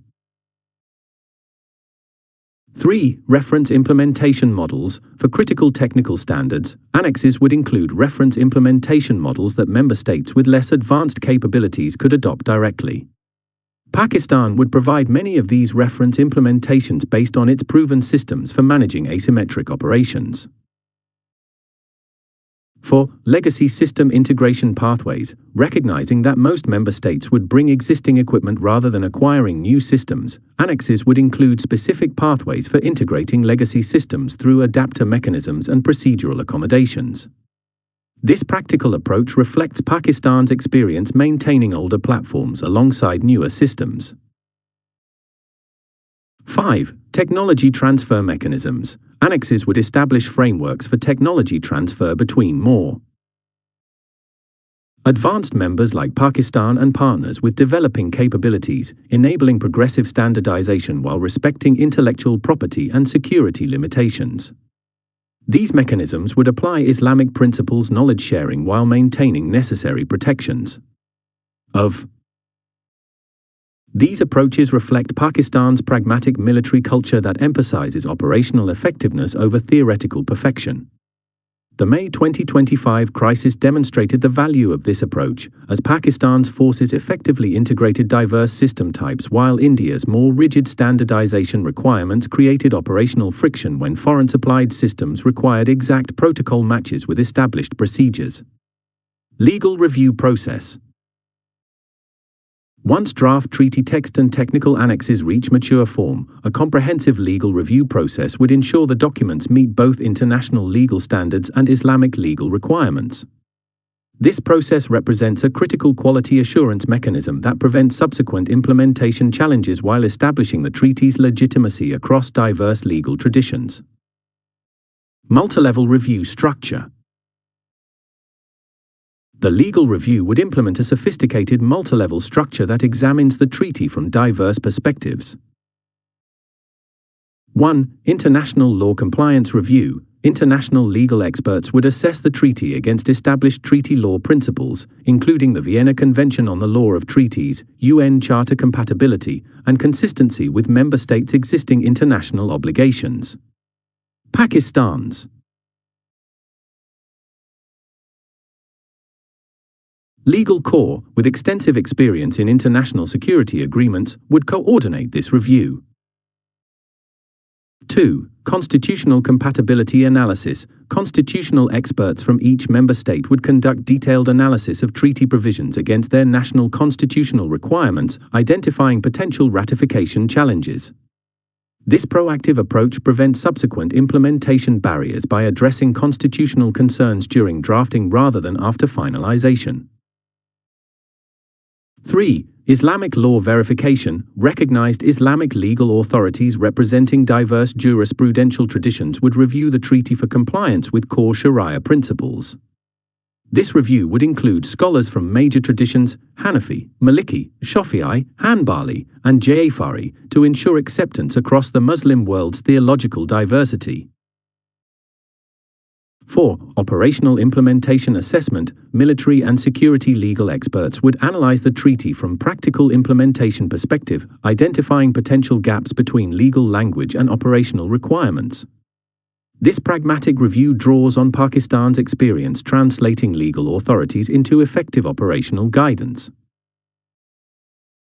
5. Comparative treaty analysis. Legal experts would conduct comparative analysis against similar security arrangements, including agreements, to identify potential improvements and avoid documented pitfalls. This analysis leveraged collective international experience while adapting to Muslim world-specific requirements. This multi-level review structure reflects the treaty's complex requirements spanning international law, Islamic jurisprudence, national constitutional systems, and operational effectiveness. The process draws on Pakistan's sophisticated understanding of how legal frameworks enable rather than constrain security operations when properly designed. Addressing legal challenges and contradictions. The review process would implement specific mechanisms for resolving inevitable contradictions. 1. Legal challenges and apparent. Legal harmonization working sessions. When reviews identify potential conflicts between different legal requirements, specialized working sessions bringing together experts from relevant legal traditions would develop harmonized solutions. These sessions would apply both modern legal harmonization techniques and traditional Islamic approaches to reconciling apparent contradictions. 2. Reservations and declarations framework. The review would develop a structured framework for managing necessary reservations and interpretive declarations, allowing member states to address specific constitutional requirements without undermining the treaty's core obligations. This framework would distinguish between permissible clarifications and reservations that would undermine essential purposes. 3. Jurisdictional deconfliction mechanisms. The review would establish clear jurisdictional boundaries between alliance mechanisms and national legal systems, particularly regarding command responsibility, operational authorities, and accountability systems. These mechanisms draw on Pakistan's experience managing jurisdictional questions in multinational operations. 4. Islamic international law integration. When potential tensions appear between traditional Islamic legal concepts and modern international law, the review would develop integration approaches that satisfy both traditions. Pakistan's legal tradition, which successfully integrates Islamic principles within a modern state framework, provides models for this integration. 5. Implementation legislation templates. To facilitate national ratification processes, the review would develop model implementing legislation that member states could adapt to their specific legal systems. These templates would address common domestic legal requirements while maintaining treaty alignment. These challenge resolution mechanisms reflect Pakistan's pragmatic legal approach that seeks effective solutions rather than theoretical purity. The May 2025 crisis demonstrated the value of this approach, as Pakistan's clear legal frameworks for bilateral security cooperation enabled rapid decision-making while legally ambiguous arrangements created hesitation among India's potential partners. Dispute resolution system design. An essential component of the legal review involves designing the treaty's dispute resolution system, the mechanisms through which disagreements about interpretation or implementation would be resolved.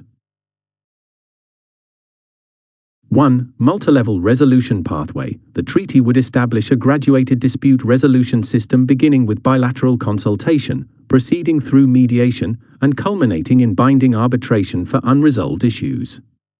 This tiered approach balances efficiency in resolving minor disagreements with thoroughness for significant disputes. 2. Islamic International Hybrid Tribunal. for disputes requiring formal adjudication, the treaty would establish a specialized tribunal combining Islamic legal expertise with international security law experience.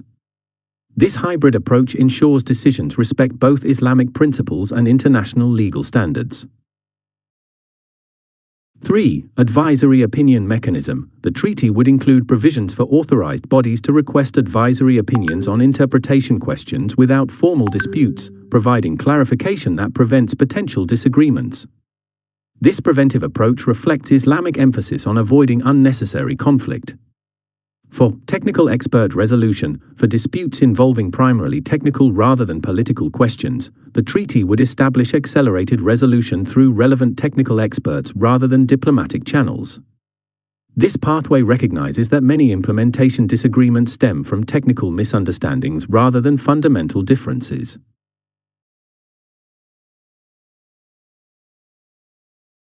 5. Emergency decision protocols. For time-sensitive disputes during crisis situations, the treaty would establish emergency resolution procedures that prevent operational paralysis while preserving appropriate review after crisis resolution. These protocols balance the need for rapid action with accountability requirements. This sophisticated dispute resolution system draws on Pakistan's experience managing complex security relationships across diverse legal and cultural traditions. The approach combines traditional Islamic emphasis on consultation and mediation with modern international mechanisms for binding resolution when necessary, creating a system that could accommodate the alliance's diverse membership while ensuring effective operation. Signature and ratification strategies. The final phase of treaty development involves sophisticated strategies for signature and ratification, processes that transform negotiated text into binding international commitments. This phase requires careful political management across diverse national systems, combining diplomatic momentum with thorough domestic preparation. Signature event strategic design.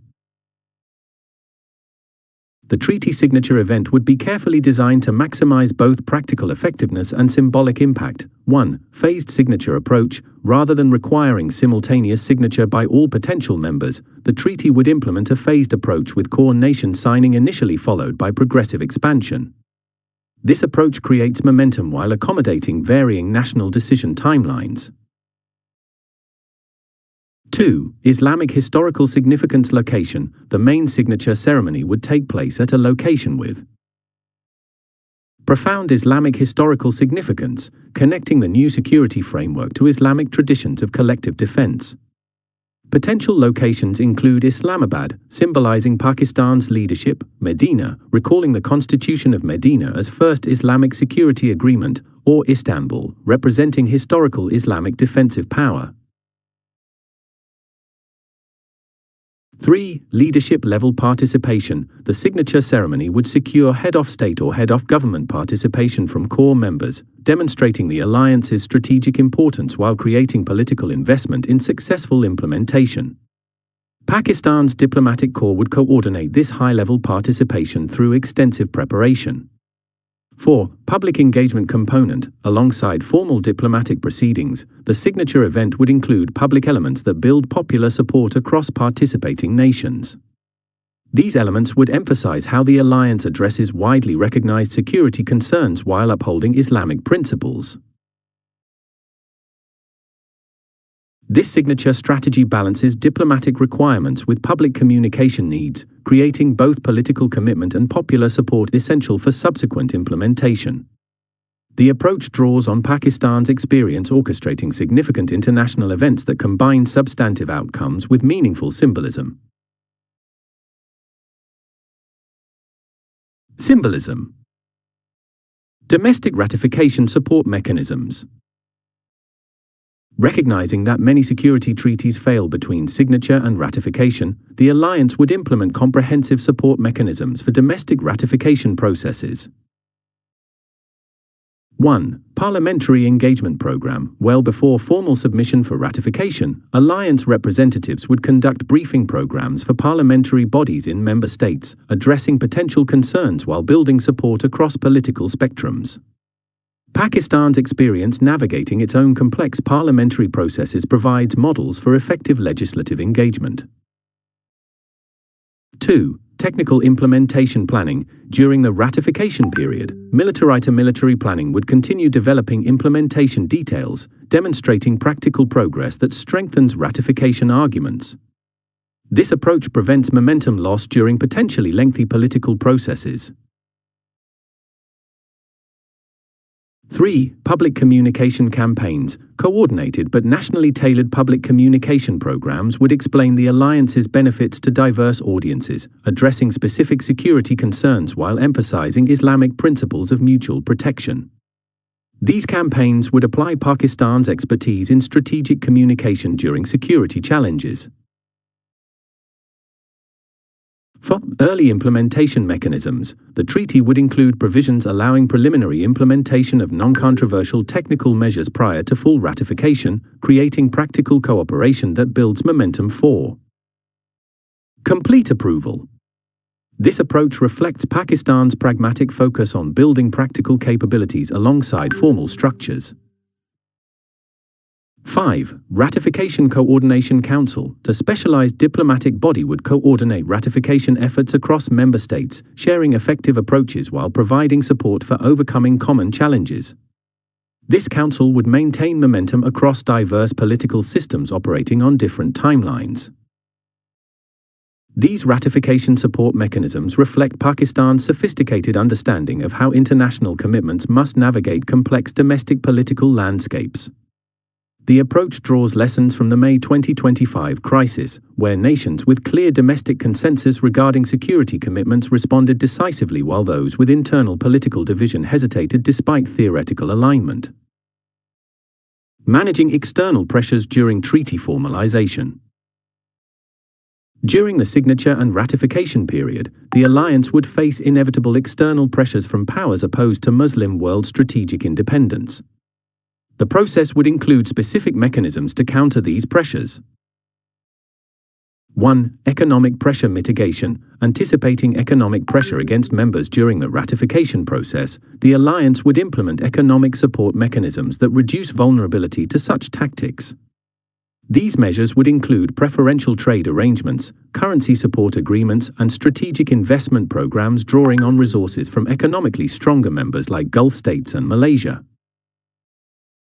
2. Coordinated diplomatic messaging. Member states would implement coordinated diplomatic communication emphasizing the alliance's defensive nature, compliance with international law, and contribution to regional stability.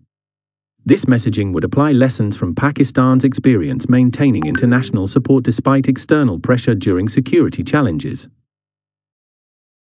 3. Strategic ambiguity management. On particularly sensitive provisions likely to attract external opposition, the alliance would implement strategic ambiguity approaches that maintain necessary capabilities while minimizing inflammatory public positions. This sophisticated communication strategy draws on Pakistan's experience balancing transparency requirements with strategic security.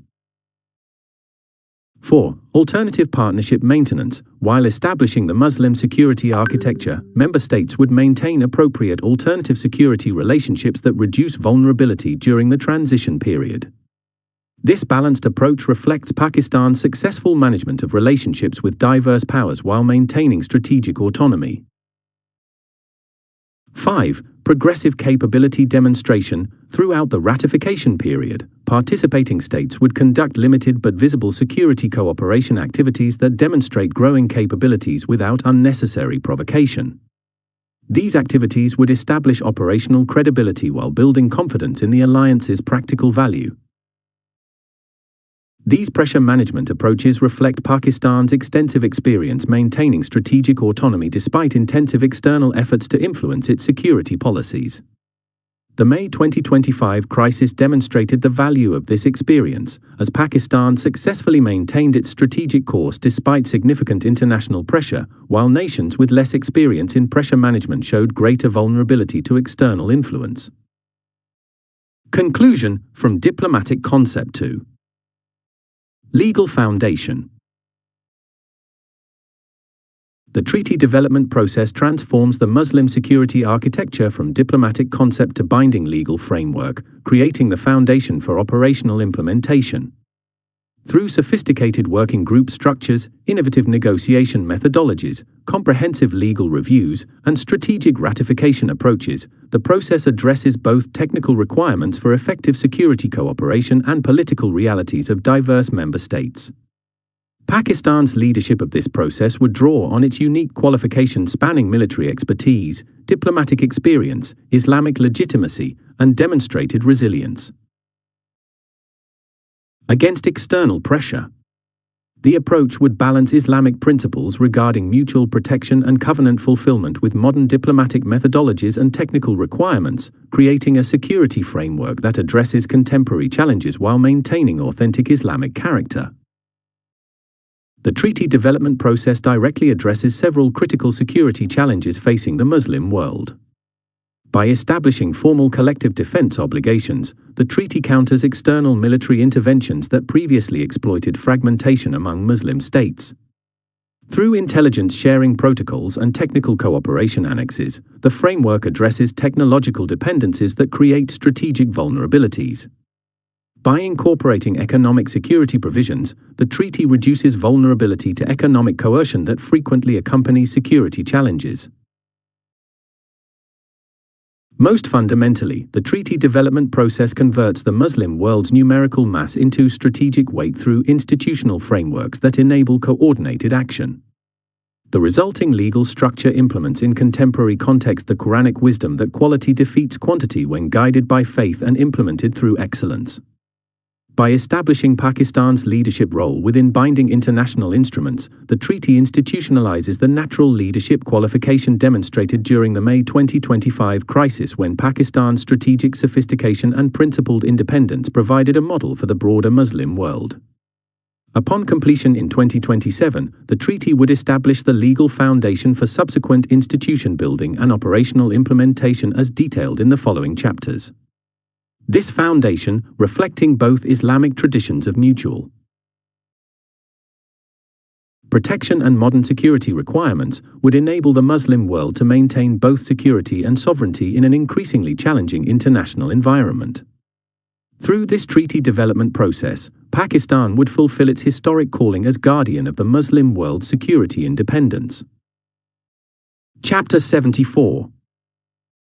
Alliance Institution. Building 20272028. And hold firmly to the rope of Allah altogether and do not become divided.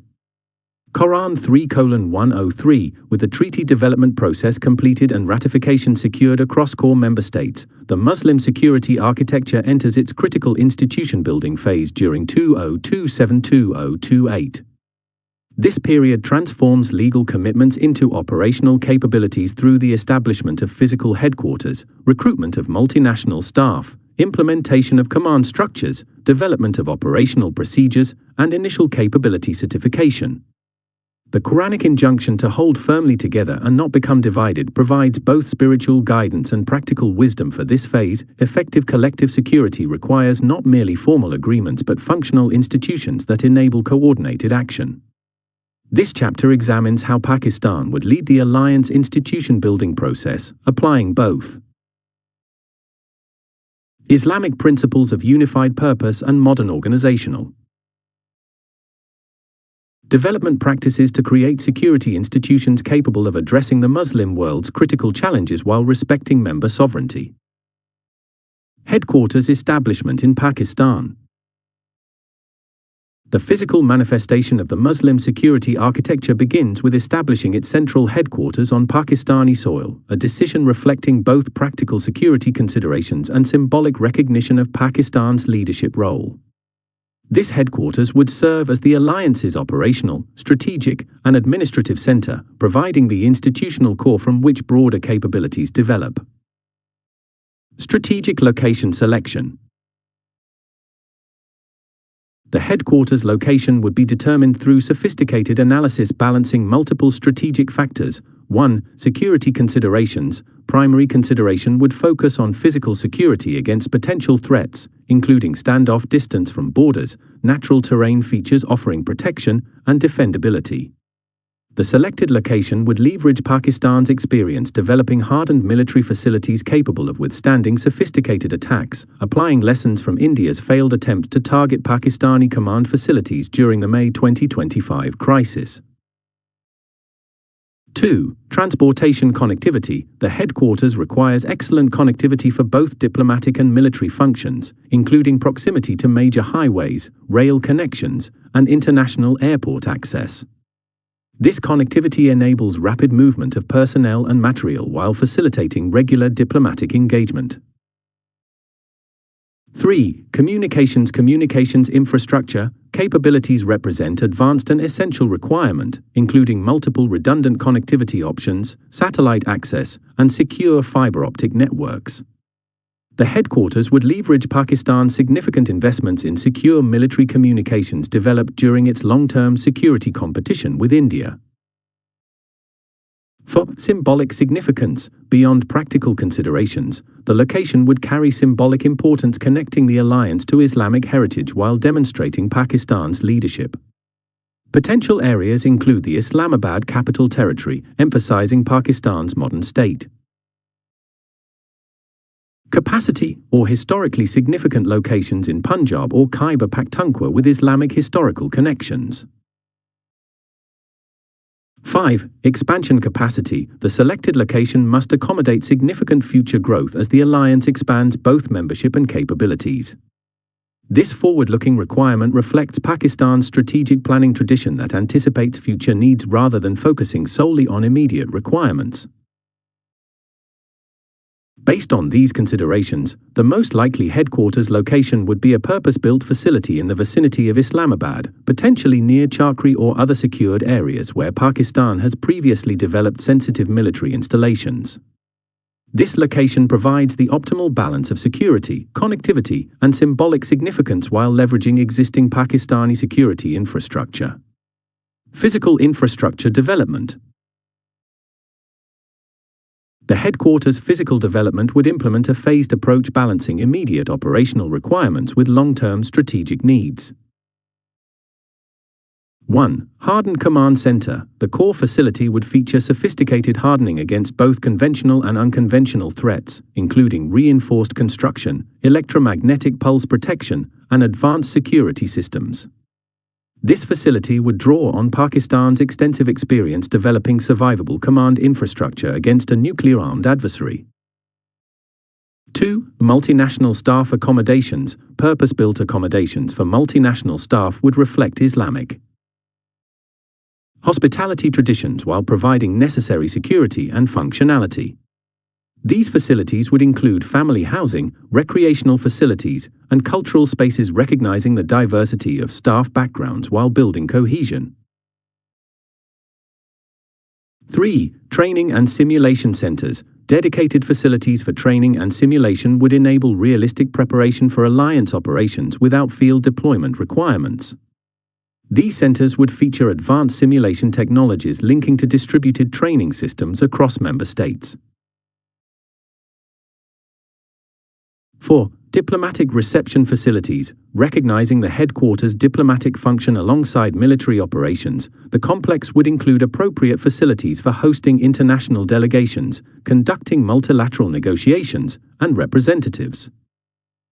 5. Engaging with media and public. Cultural and religious spaces. The headquarters would incorporate thoughtfully designed cultural and religious facilities reflecting the alliance's Islamic character, including a central mosque, prayer spaces throughout operational areas, and cultural centers celebrating the Muslim world's diversity within unity. This physical infrastructure would be developed through a collaborative process engaging architects and security specialists from across member states, ensuring the headquarters reflects diverse Islamic architectural traditions while meeting stringent security and functional requirements. Pakistan's experience developing sophisticated military infrastructure despite resource constraints would provide valuable models for efficient, effective facility design. Technological systems integration. Beyond physical infrastructure, the headquarters would require advanced technological systems enabling effective command and control across the alliance's geographic scope. 1. Integrated command systems. The Central Command Center would feature sophisticated integration systems connecting disparate national military communications into unified operational pictures. These systems would build upon Pakistan's experience integrating Chinese, Western, and indigenous technologies within its own command structure while expanding to accommodate wider technological diversity. 2. Secure Communications Network. A dedicated secure communications infrastructure would enable confidential information exchange across member states, incorporating multiple encryption layers, quantum-resistant protocols, and physical separation from commercial networks. This system would apply Pakistan's expertise in communication security developed through decades of counterintelligence operations.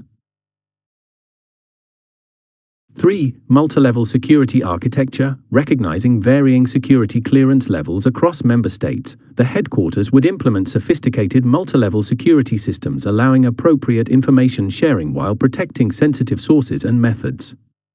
This architecture draws on Pakistan's experience managing intelligence relationships with partners having different classification systems. 4. Energy-independent systems. Given potential vulnerability to infrastructure attacks, the headquarters would feature comprehensive energy independence including redundant power systems, renewable generation capacity, and long-duration backup capabilities. These systems reflect Pakistan's military emphasis on operational resilience against infrastructure targeting. 5. Early Warning Center technology. The headquarters would house advanced early warning systems integrating intelligence from member state sensors and surveillance capabilities, providing comprehensive threat awareness across the alliance territory. This capability builds upon Pakistan's sophisticated early warning systems developed to monitor Indian military movements. These technological systems would be developed through collaborative projects engaging technical experts from across member states, with Pakistan providing core system architecture based on its proven capabilities while incorporating specialized technologies from partners. The integration approach would emphasize interoperability through standardized interfaces rather than forcing uniform equipment adoption, reflecting Pakistan's pragmatic approach to multinational military cooperation. Initial staff recruitment and training. With physical headquarters established, the alliance would implement comprehensive programs for recruiting, training, and integrating multinational staff capable of operating effectively across cultural, linguistic, and doctrinal differences. Multinational staffing model. The alliance would implement a sophisticated staffing model balancing representation, effectiveness, 1. Expertise, and operational.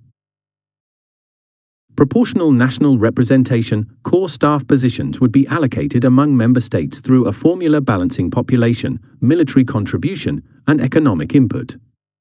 This approach ensures appropriate representation while recognizing different national capability levels.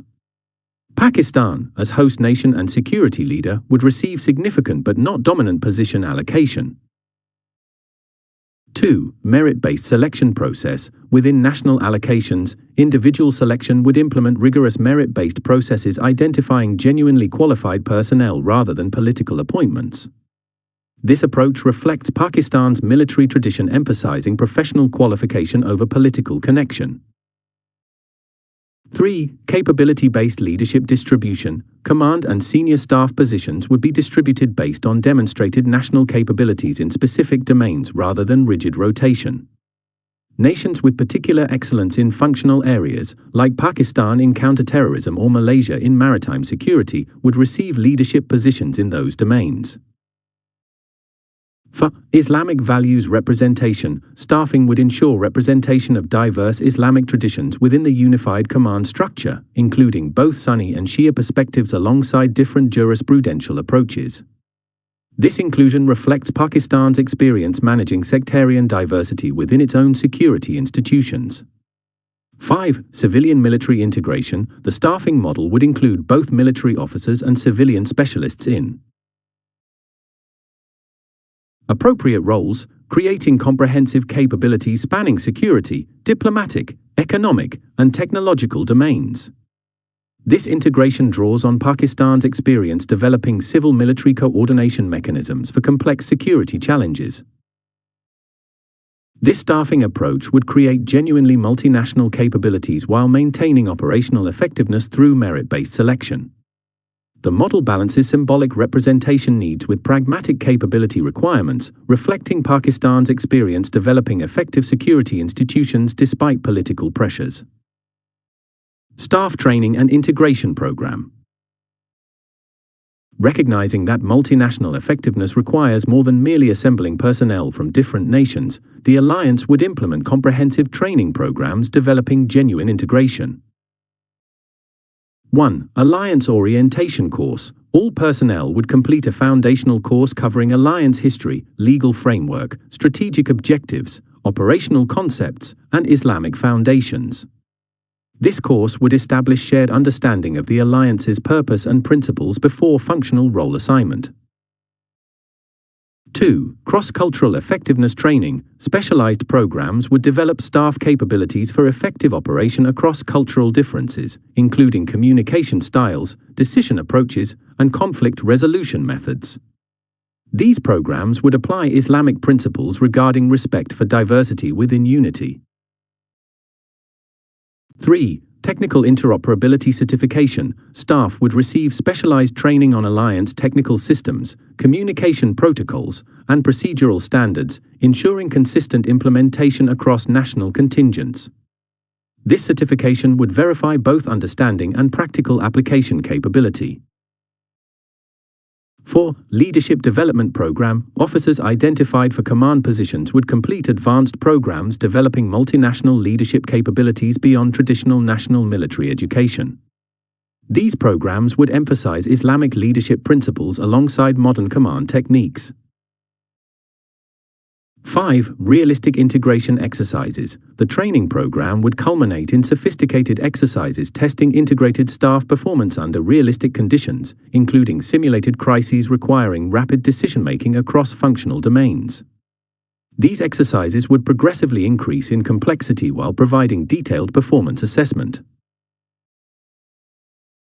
These training programs would be developed collaboratively with educational experts from member states, with Pakistan providing core curriculum based on its extensive experience in both international military education and Islamic leadership development. The approach emphasizes practical capability development rather than theoretical knowledge alone, reflecting Pakistan's military education tradition focusing on operational effectiveness. Language and communication systems. Effective multinational operations require sophisticated approaches to language differences that could otherwise undermine coordination. 1. Official language policy. The alliance would establish a two-tier language policy with English serving as the operational command language while Arabic functions as the ceremonial and religious language. This practical approach reflects global military communication realities while honoring Islamic tradition. 2. Translation support infrastructure. The headquarters would maintain comprehensive translation capabilities including both human linguists and AI-assisted systems supporting rapid communication across the alliance's linguistic diversity. This infrastructure would emphasize technical terminology precision, especially critical in military operations. 3. Standardized military terminology. The alliance would develop standardized terminology for critical military and security concepts across member languages, ensuring precise understanding of operational terms.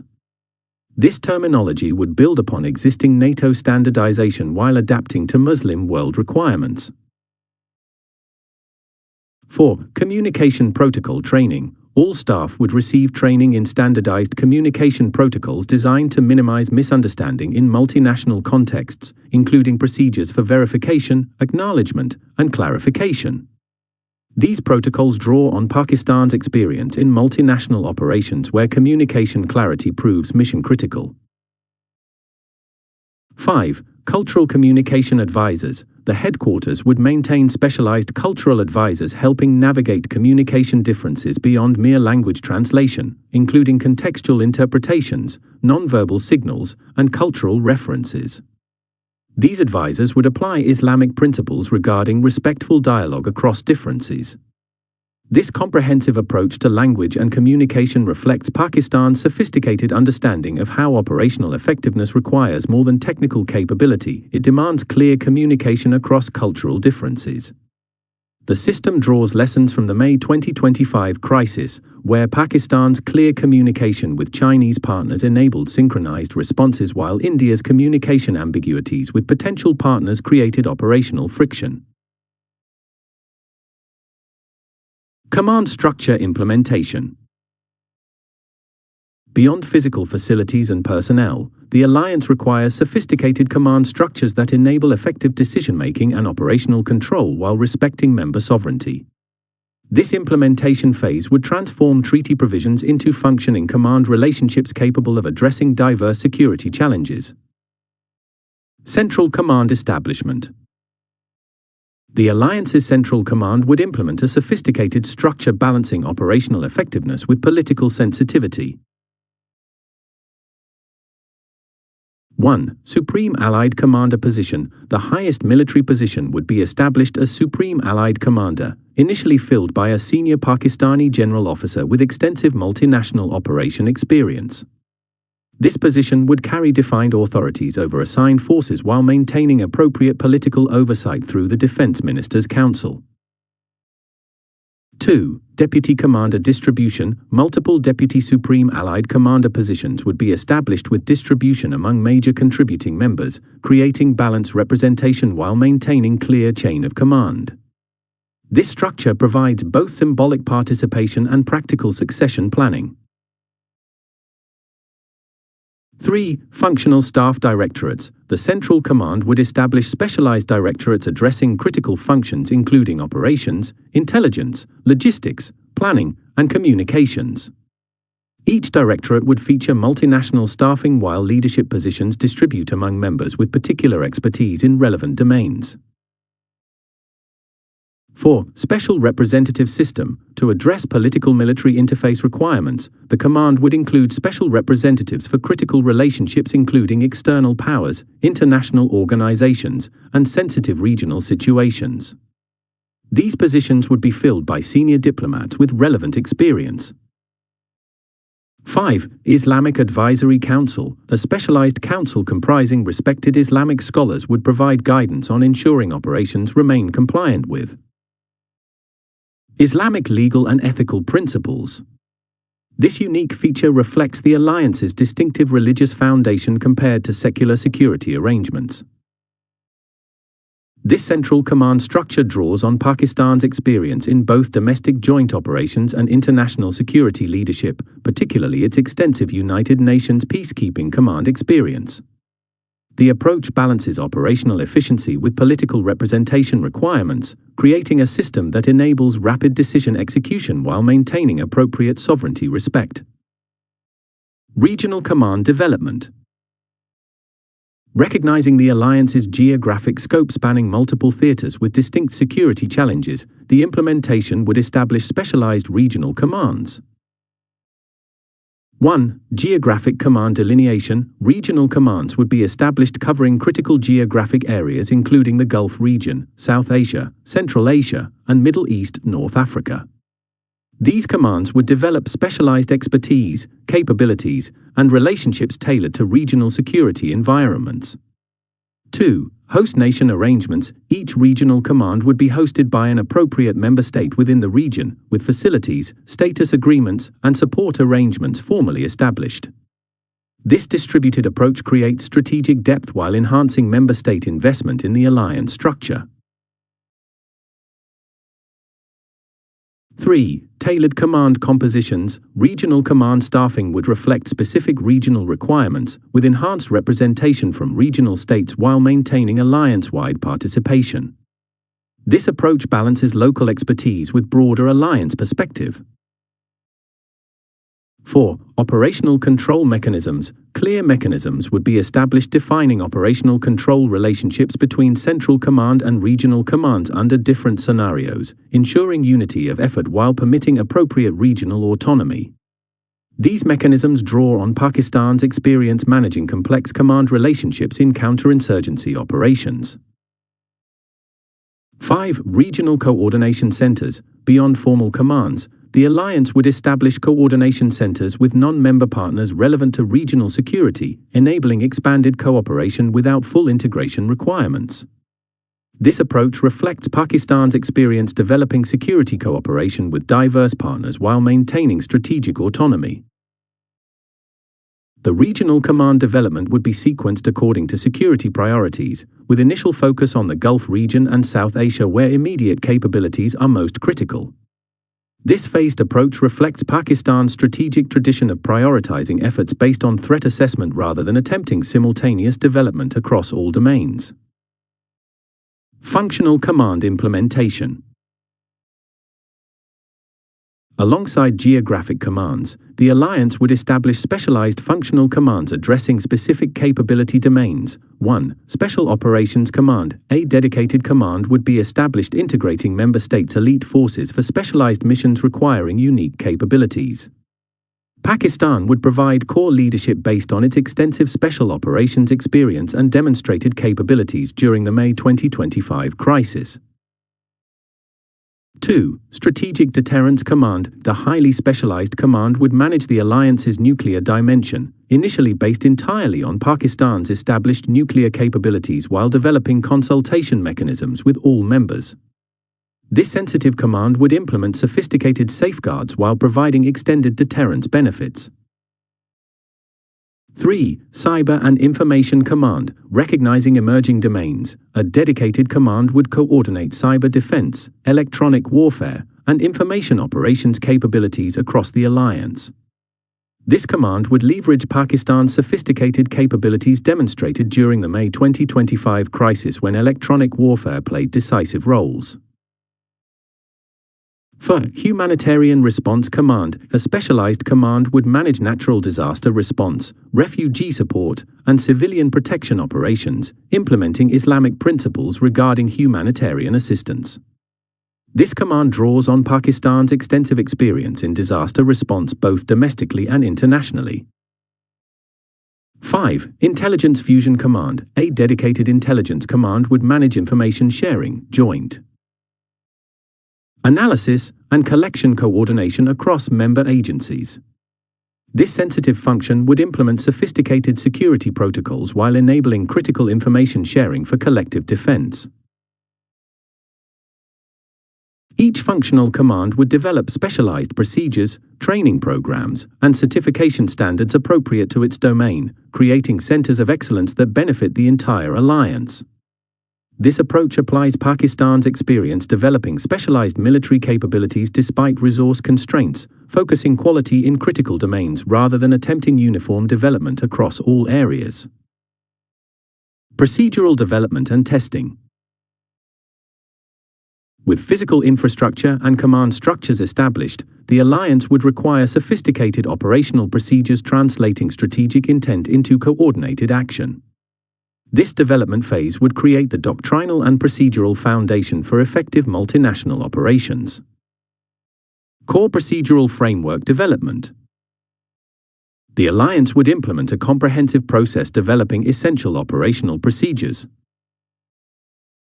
1. Procedural Requirements Analysis. Detailed analysis would identify required procedures across operational domains, prioritized according to likelihood of implementation and critical functionality. This analysis would engage operational experts from all member states to ensure comprehensive identification of requirements. 2. Existing procedure adaptation. Rather than developing all procedures from zero, the alliance would systematically adapt proven procedures from member states, international organizations, and successful security arrangements. Pakistan's procedures for managing asymmetric operations against larger adversaries would provide particularly valuable templates. 3. Islamic Principles Integration. All procedures would undergo review ensuring alignment with Islamic ethical and legal principles, with modifications incorporating appropriate religious guidance. This integration demonstrates how Islamic frameworks enhance rather than constrain operational effectiveness through ethical clarity. 4. Standardized Format System. All procedures would implement standardized formats, terminology, and structure ensuring consistency across functional domains and facilitating multinational understanding. This standardization reflects Pakistan's military emphasis on procedural clarity as foundation for operational flexibility. 5. Multinational development teams. procedure development would engage specialists from diverse member states working in integrated teams, ensuring both technical excellence and cultural appropriateness across the alliance. This collaborative approach builds ownership while capturing diverse expertise. This development process would produce a comprehensive procedural library spanning operational planning, intelligence sharing, logistics coordination, communication protocols, and force employment guidance. The approach balances standardization requirements with flexibility for diverse operational contexts, reflecting Pakistan's military experience operating across varied environments from mountainous terrain to desert conditions. Decision process implementation. Among the most critical procedures are those governing decision-making during crises when time pressure, incomplete information, and significant consequences create challenging conditions. 1. Graduated response protocols. The alliance would implement sophisticated protocols establishing graduated response options appropriate to different threat levels, with clearly defined authorities, consultation requirements, and implementation procedures for each level. These protocols would balance rapid response capability with appropriate political oversight. 2. Emergency consultation mechanisms. Specialized procedures would establish rapid consultation capabilities for time-sensitive communication decisions, systems, including designated secure national representatives, and streamlined approval processes. These mechanisms draw on Pakistan's experience making critical decisions under extreme time pressure during the May 2025 crisis. 3. Rules of engagement framework. A comprehensive framework would establish clear rules of engagement for different operation types, incorporating both international legal requirements and Islamic ethical principles. This framework would include both standing authorizations and mission-specific provisions requiring explicit approval. 4. Decision support systems. Technical systems would be implemented supporting rapid assessment of complex situations, including intelligence fusion tools, consequence prediction models, and option analysis frameworks. These systems would apply Pakistan's experience developing decision support capabilities for nuclear command decisions where time constraints and consequence severity create unique challenges. 5. Commanders' critical information requirements. Standardized approaches would identify and prioritize critical information needed for key decisions, focusing intelligence collection and analysis efforts on decision-relevant factors. This approach reflects Pakistan's military emphasis on decision-oriented intelligence rather than undirected information gathering. These decision processes would be developed through intensive consultation among both military and political leadership from member states, ensuring the resulting systems balance operational effectiveness with appropriate sovereign control. The approach draws directly on lessons from the May 2025 crisis, where Pakistan's clear decision processes enabled rapid response to Indian aggression while maintaining proportionality and strategic focus. Procedural testing and refinement. Recognizing that procedures require validation before crisis implementation, the alliance would conduct comprehensive testing programs. 1. Table-type exercise program. A progressive series of table-type exercises would test procedures across various scenarios, beginning with limited functional testing before advancing to comprehensive crisis simulation. These exercises would engage both military and political leadership to test complete decision chains. 2. Command Post Exercise Series. More sophisticated command post exercises would implement procedures within realistic command environments using actual systems and communication networks. These exercises would evaluate both procedural soundness and staff capability to implement under pressure.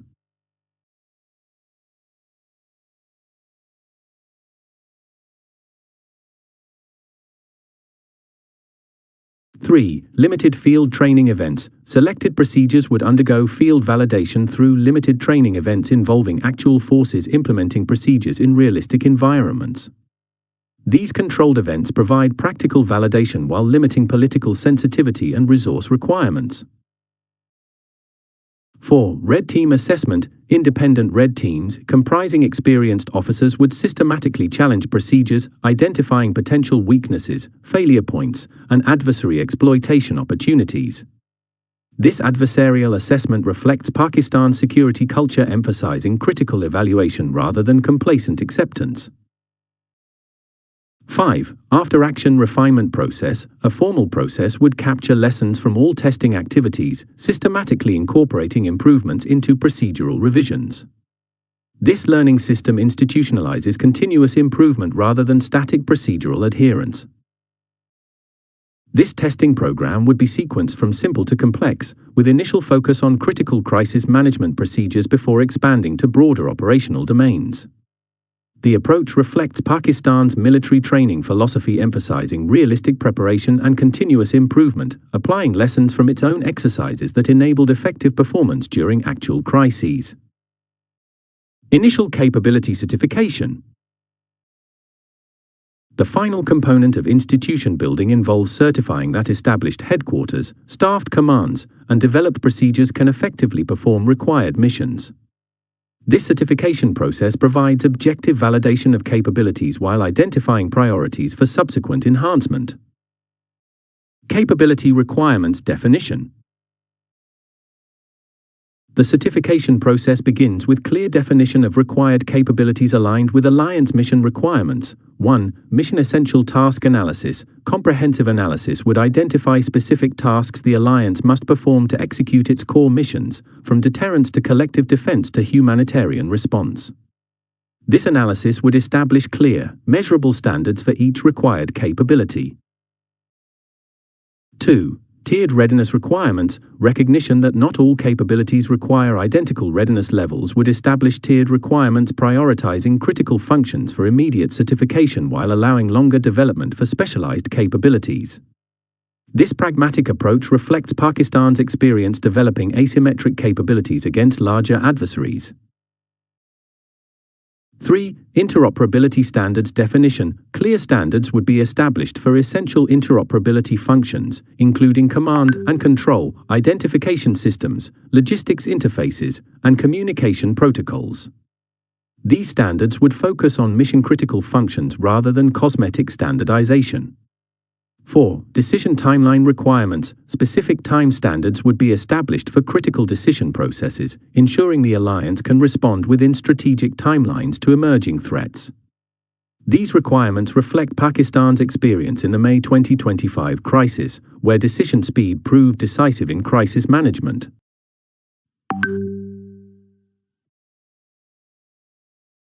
These capability requirements would be formally documented and approved by the Defense Ministers' Council, establishing clear expectations for the certification process. The approach balances ambitious standards necessary for credible deterrence with realistic recognition of development timelines. Certification methodology implementation. The Alliance would implement a rigorous certification methodology validating actual capabilities against established requirements. 1. Independent assessment teams. Certification would be conducted by dedicated teams comprising experts from multiple member states not directly involved in capability development, ensuring objective evaluation rather than self-assessment. These teams would receive specialized training in assessment methodology to ensure consistent evaluation. 2. Progressive certification levels. Rather than binary pass-fail evaluation, the process would establish progressive certification levels from initial operating capability through full operational capability to advanced capability. This approach recognizes capability development as continuous process rather than singular event. 3. Scenario-based evaluation. Assessment would occur through realistic scenario evaluation rather than checklist inspection, testing actual performance under representative conditions. These scenarios would include both anticipated and surprise elements, testing adaptive capacity alongside prepared responses. 4. Technical and procedural verification. Certification would examine both technical system performance and human procedural implementation, recognizing that effective capabilities require both functioning equipment and skilled personnel. This comprehensive approach reflects Pakistan's military emphasis on integrated technical human systems. 5. Remediation process integration. Rather than merely identifying deficiencies, the certification would include formal remediation planning identifying specific actions, resources, and timelines to address identified shortfalls. This constructive approach transforms evaluation from judgment exercise to improvement mechanism. This certification methodology would be applied first to critical command and control functions before expanding to broader operational capabilities. The approach draws on Pakistan's experience developing military certification systems. Mechanisms. This transformation creates actual security capabilities that address critical threats while establishing the credible deterrence necessary for stabilizing the Muslim world security environment. Pakistan's leadership of this process would draw on its unique qualifications spanning command system development, secure communication experience, management, force intelligence certification cooperation methodologies, sophisticated nuclear deterrence approaches. And the implementation would balance Islamic principles regarding strength preparation and just defense with modern military requirements for effective multinational operations, creating security capabilities that address contemporary challenges while maintaining authentic Islamic character. The initial operating capability directly addresses several critical security challenges facing the Muslim world. By establishing functional command and control systems connected through secure networks, the architecture counters external military interventions that previously exploited fragmentation among Muslim states. Through deploying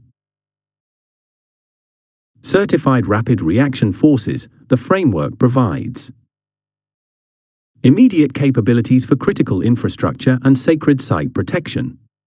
By implementing intelligence sharing systems, the alliance addresses information gaps that created vulnerability to surprise action against Muslim interests. Most fundamentally, the initial operating capability development converts alliance commitments from diplomatic declarations to actual security capabilities that potential adversaries must consider in their calculations. The resulting deterrent effect implements the Quranic wisdom regarding preparation as prerequisite for both peace and security through strength. By establishing Pakistan's central role in these capabilities, particularly regarding nuclear deterrence extension, the process institutionalizes the natural leadership qualification demonstrated during the May 2025 crisis when Pakistan's sophisticated military capabilities provided credible defense despite resource constraints. The initial operating capability established by 2028 would provide the foundation for subsequent capability expansion as detailed in the following chapters. This foundation, balancing ambitious security enhancement with realistic implementation constraints, would enable the Muslim world to exercise defensive capabilities commensurate with its size and importance rather than accepting vulnerable fragmentation. Through this capability development process, Pakistan would fulfill its historic role as the guardian that provides the nuclear umbrella and conventional capabilities necessary for collective Muslim world security in an increasingly challenging international environment. Chapter 77. Force Integration. Process. And hold firmly to the rope of Allah altogether and do not become divided. And remember the favor of Allah upon you when you were enemies, and He brought your hearts together and you became, by His favor, brothers. Quran 3-103, with command structures established and initial operating capabilities activated, the Muslim security architecture reaches the critical force integration phase. This process transforms nominally allied but operationally separate national military elements into a genuinely integrated security force capable of unified action under alliance command. The Quranic injunction to hold firmly together and not become divided provides both spiritual guidance and practical wisdom. Effective collective security requires not merely parallel forces but integrated capabilities operating cohesively toward common objectives. This chapter examines how Pakistan would lead the force integration process, applying both Islamic principles of brotherhood in action and modern military integration methodologies to create unified capabilities that transcend the limitations of individual national forces while respecting sovereign identities. National Forces Designation for Alliance. Roles. The foundation of force integration begins with the systematic designation of specific national forces for alliance roles, creating clear understanding of which capabilities fall under alliance purview and under what conditions. Force Contribution Framework Implementation. The alliance would implement a sophisticated framework governing how member states designate forces for collective security operations. 1. Tiered commitment system. A graduated commitment structure would be established with different obligation levels ranging from fully committed forces permanently assigned to alliance command to contingency forces available only under specific conditions. This flexible system draws on Pakistan's experience managing varied commitment levels in different security partnerships while reflecting Islamic principles of proportional responsibility based on capability. 2. Capability-based designation approach. Rather than arbitrary numerical requirements, force designation would follow capability-based methodology where members contribute according to their specific strengths and specializations. This approach reflects Pakistan's military tradition of focusing on quality capabilities in domains of comparative advantage rather than attempting equal development across all areas despite resource constraints. 3. Islamic Specialty Force Identification. Unique to this alliance, specialized units with particular Islamic significance would receive formal designation, including forces specially trained for sacred site protection, pilgrimage security, and Islamic cultural heritage preservation. This designation reflects the alliance's distinctive religious identity while addressing security concerns of particular emotional resonance across the Muslim world. 4. Technical Enabler Contribution System. Beyond combat forces, a systematic approach would designate critical technical enablers including intelligence capabilities, logistics support, cyber expertise, and specialized equipment. This system recognizes how these force multipliers often prove more valuable than additional combat units, reflecting Pakistan's sophisticated understanding of modern warfare requirements demonstrated during the May 2025 crisis. 5. Multinational formation development. Selected fully integrated multinational formations would be developed where personnel from multiple nations combine within single units rather than merely coordinating separate national formations. These integrated units draw on Pakistan's experience developing similar capabilities for United Nations operations while creating force elements with particular symbolic significance for alliance unity.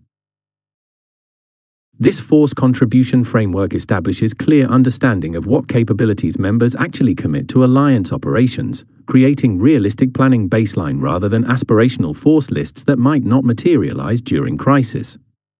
The implementation draws on Pakistan's pragmatic military culture emphasizing honest capability assessment as foundation for effective planning rather than exaggerated commitments that create false confidence in collective capabilities. Specific role specialization.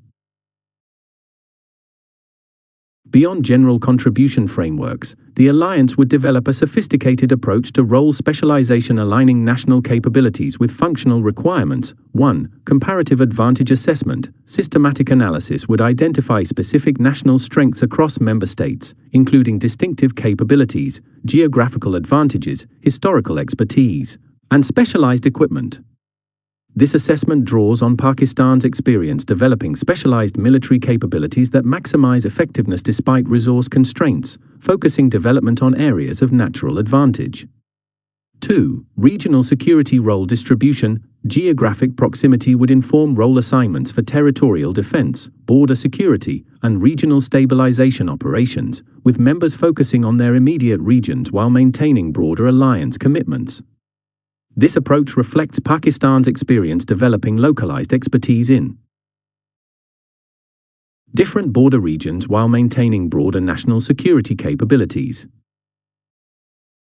3. Niche capability development coordination. Member states would receive support developing specialized capabilities addressing specific alliance requirements, including technical expertise, equipment access, and training assistance. This coordination draws on Pakistan's experience developing niche capabilities including counterterrorism expertise, special operations forces, and missile technologies despite resource constraints. 4. Islamic heritage security specialization. Recognizing the alliance's distinctive identity, specialized capabilities would be developed for protecting Islamic heritage sites, supporting Hajj security operations, and preserving threatened cultural artifacts. These specialized roles reflect religious obligations while addressing security concerns of particular significance across the Muslim world. 5. Technological domain distribution, responsibility for critical technological domains including cyber operations, electronic warfare, and space-based capabilities would be distributed according to existing national expertise and development potential. This distribution draws on Pakistan's experience developing advanced technological capabilities in selected domains despite economic constraints, focusing resources on strategically significant areas. This role specialization approach creates complementary capabilities across the alliance rather than redundant force structures attempting identical development across all members regardless of comparative advantage. The implementation reflects Pakistan's strategic approach developing specialized excellence in critical domains rather than attempting comprehensive capabilities beyond resource capacity, a model particularly appropriate for an alliance comprising nations with diverse economic and technological development levels. Readiness Management System. Designated forces require sophisticated readiness management ensuring availability when needed while balancing resource constraints against preparedness requirements. 1. Graduated readiness level structure. A tiered readiness system would establish different response timelines for different force elements, ranging from hours for critical quick reaction units to months for general reinforcement capabilities. This graduated approach reflects Pakistan's military experience managing readiness levels according to threat assessment and resource availability rather than maintaining universal high readiness regardless of requirement. 2. Certification and validation process. Designated forces would undergo standardized certification processes verifying actual rather than merely declared capabilities, with multinational evaluation teams assessing readiness against established standards. This rigorous approach draws on Pakistan's experience with similar United Nations certification requirements, focusing on demonstrated capability rather than administrative declarations. 3. Rotation system implementation for high readiness. Force elements requiring sustained preparedness, a systematic rotation would distribute burden across multiple units and member states rather than maintaining the same forces at maximum readiness indefinitely. This sustainable approach reflects Pakistan's experience managing similar readiness rotations for its own forces despite resource constraints. 4. Exercise integration requirement. Designated forces would participate in regular alliance exercises demonstrating interoperability while building familiarity with multinational operation requirements. This practical approach reflects Pakistan's emphasis on realistic training as prerequisite for effective operations, particularly in multinational contexts where procedural familiarity proves as important as technical capability. 5. Islamic emergency mobilization procedures. Unique to this alliance, specialized procedures would enable rapid mobilization under emergency conditions, incorporating religious authority certification, expedited political approval processes, and spiritual preparation alongside material readiness. These procedures demonstrate how Islamic principles enhance rather than constrain military effectiveness by providing clear moral foundation and spiritual motivation. This readiness management system establishes realistic expectations regarding force availability during contingencies while implementing sustainable approaches balancing preparedness against resource constraints. The implementation draws on Pakistan's experience managing similar challenges within its own forces, where maximizing return on limited resources requires sophisticated readiness management rather than universal high preparedness regardless of priority or likelihood. Interoperability standards implementation. Effective multinational operations require forces capable of working together cohesively despite different equipment, doctrines, and procedures.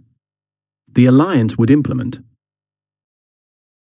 comprehensive interoperability standards enabling effective integration while acknowledging realistic constraints.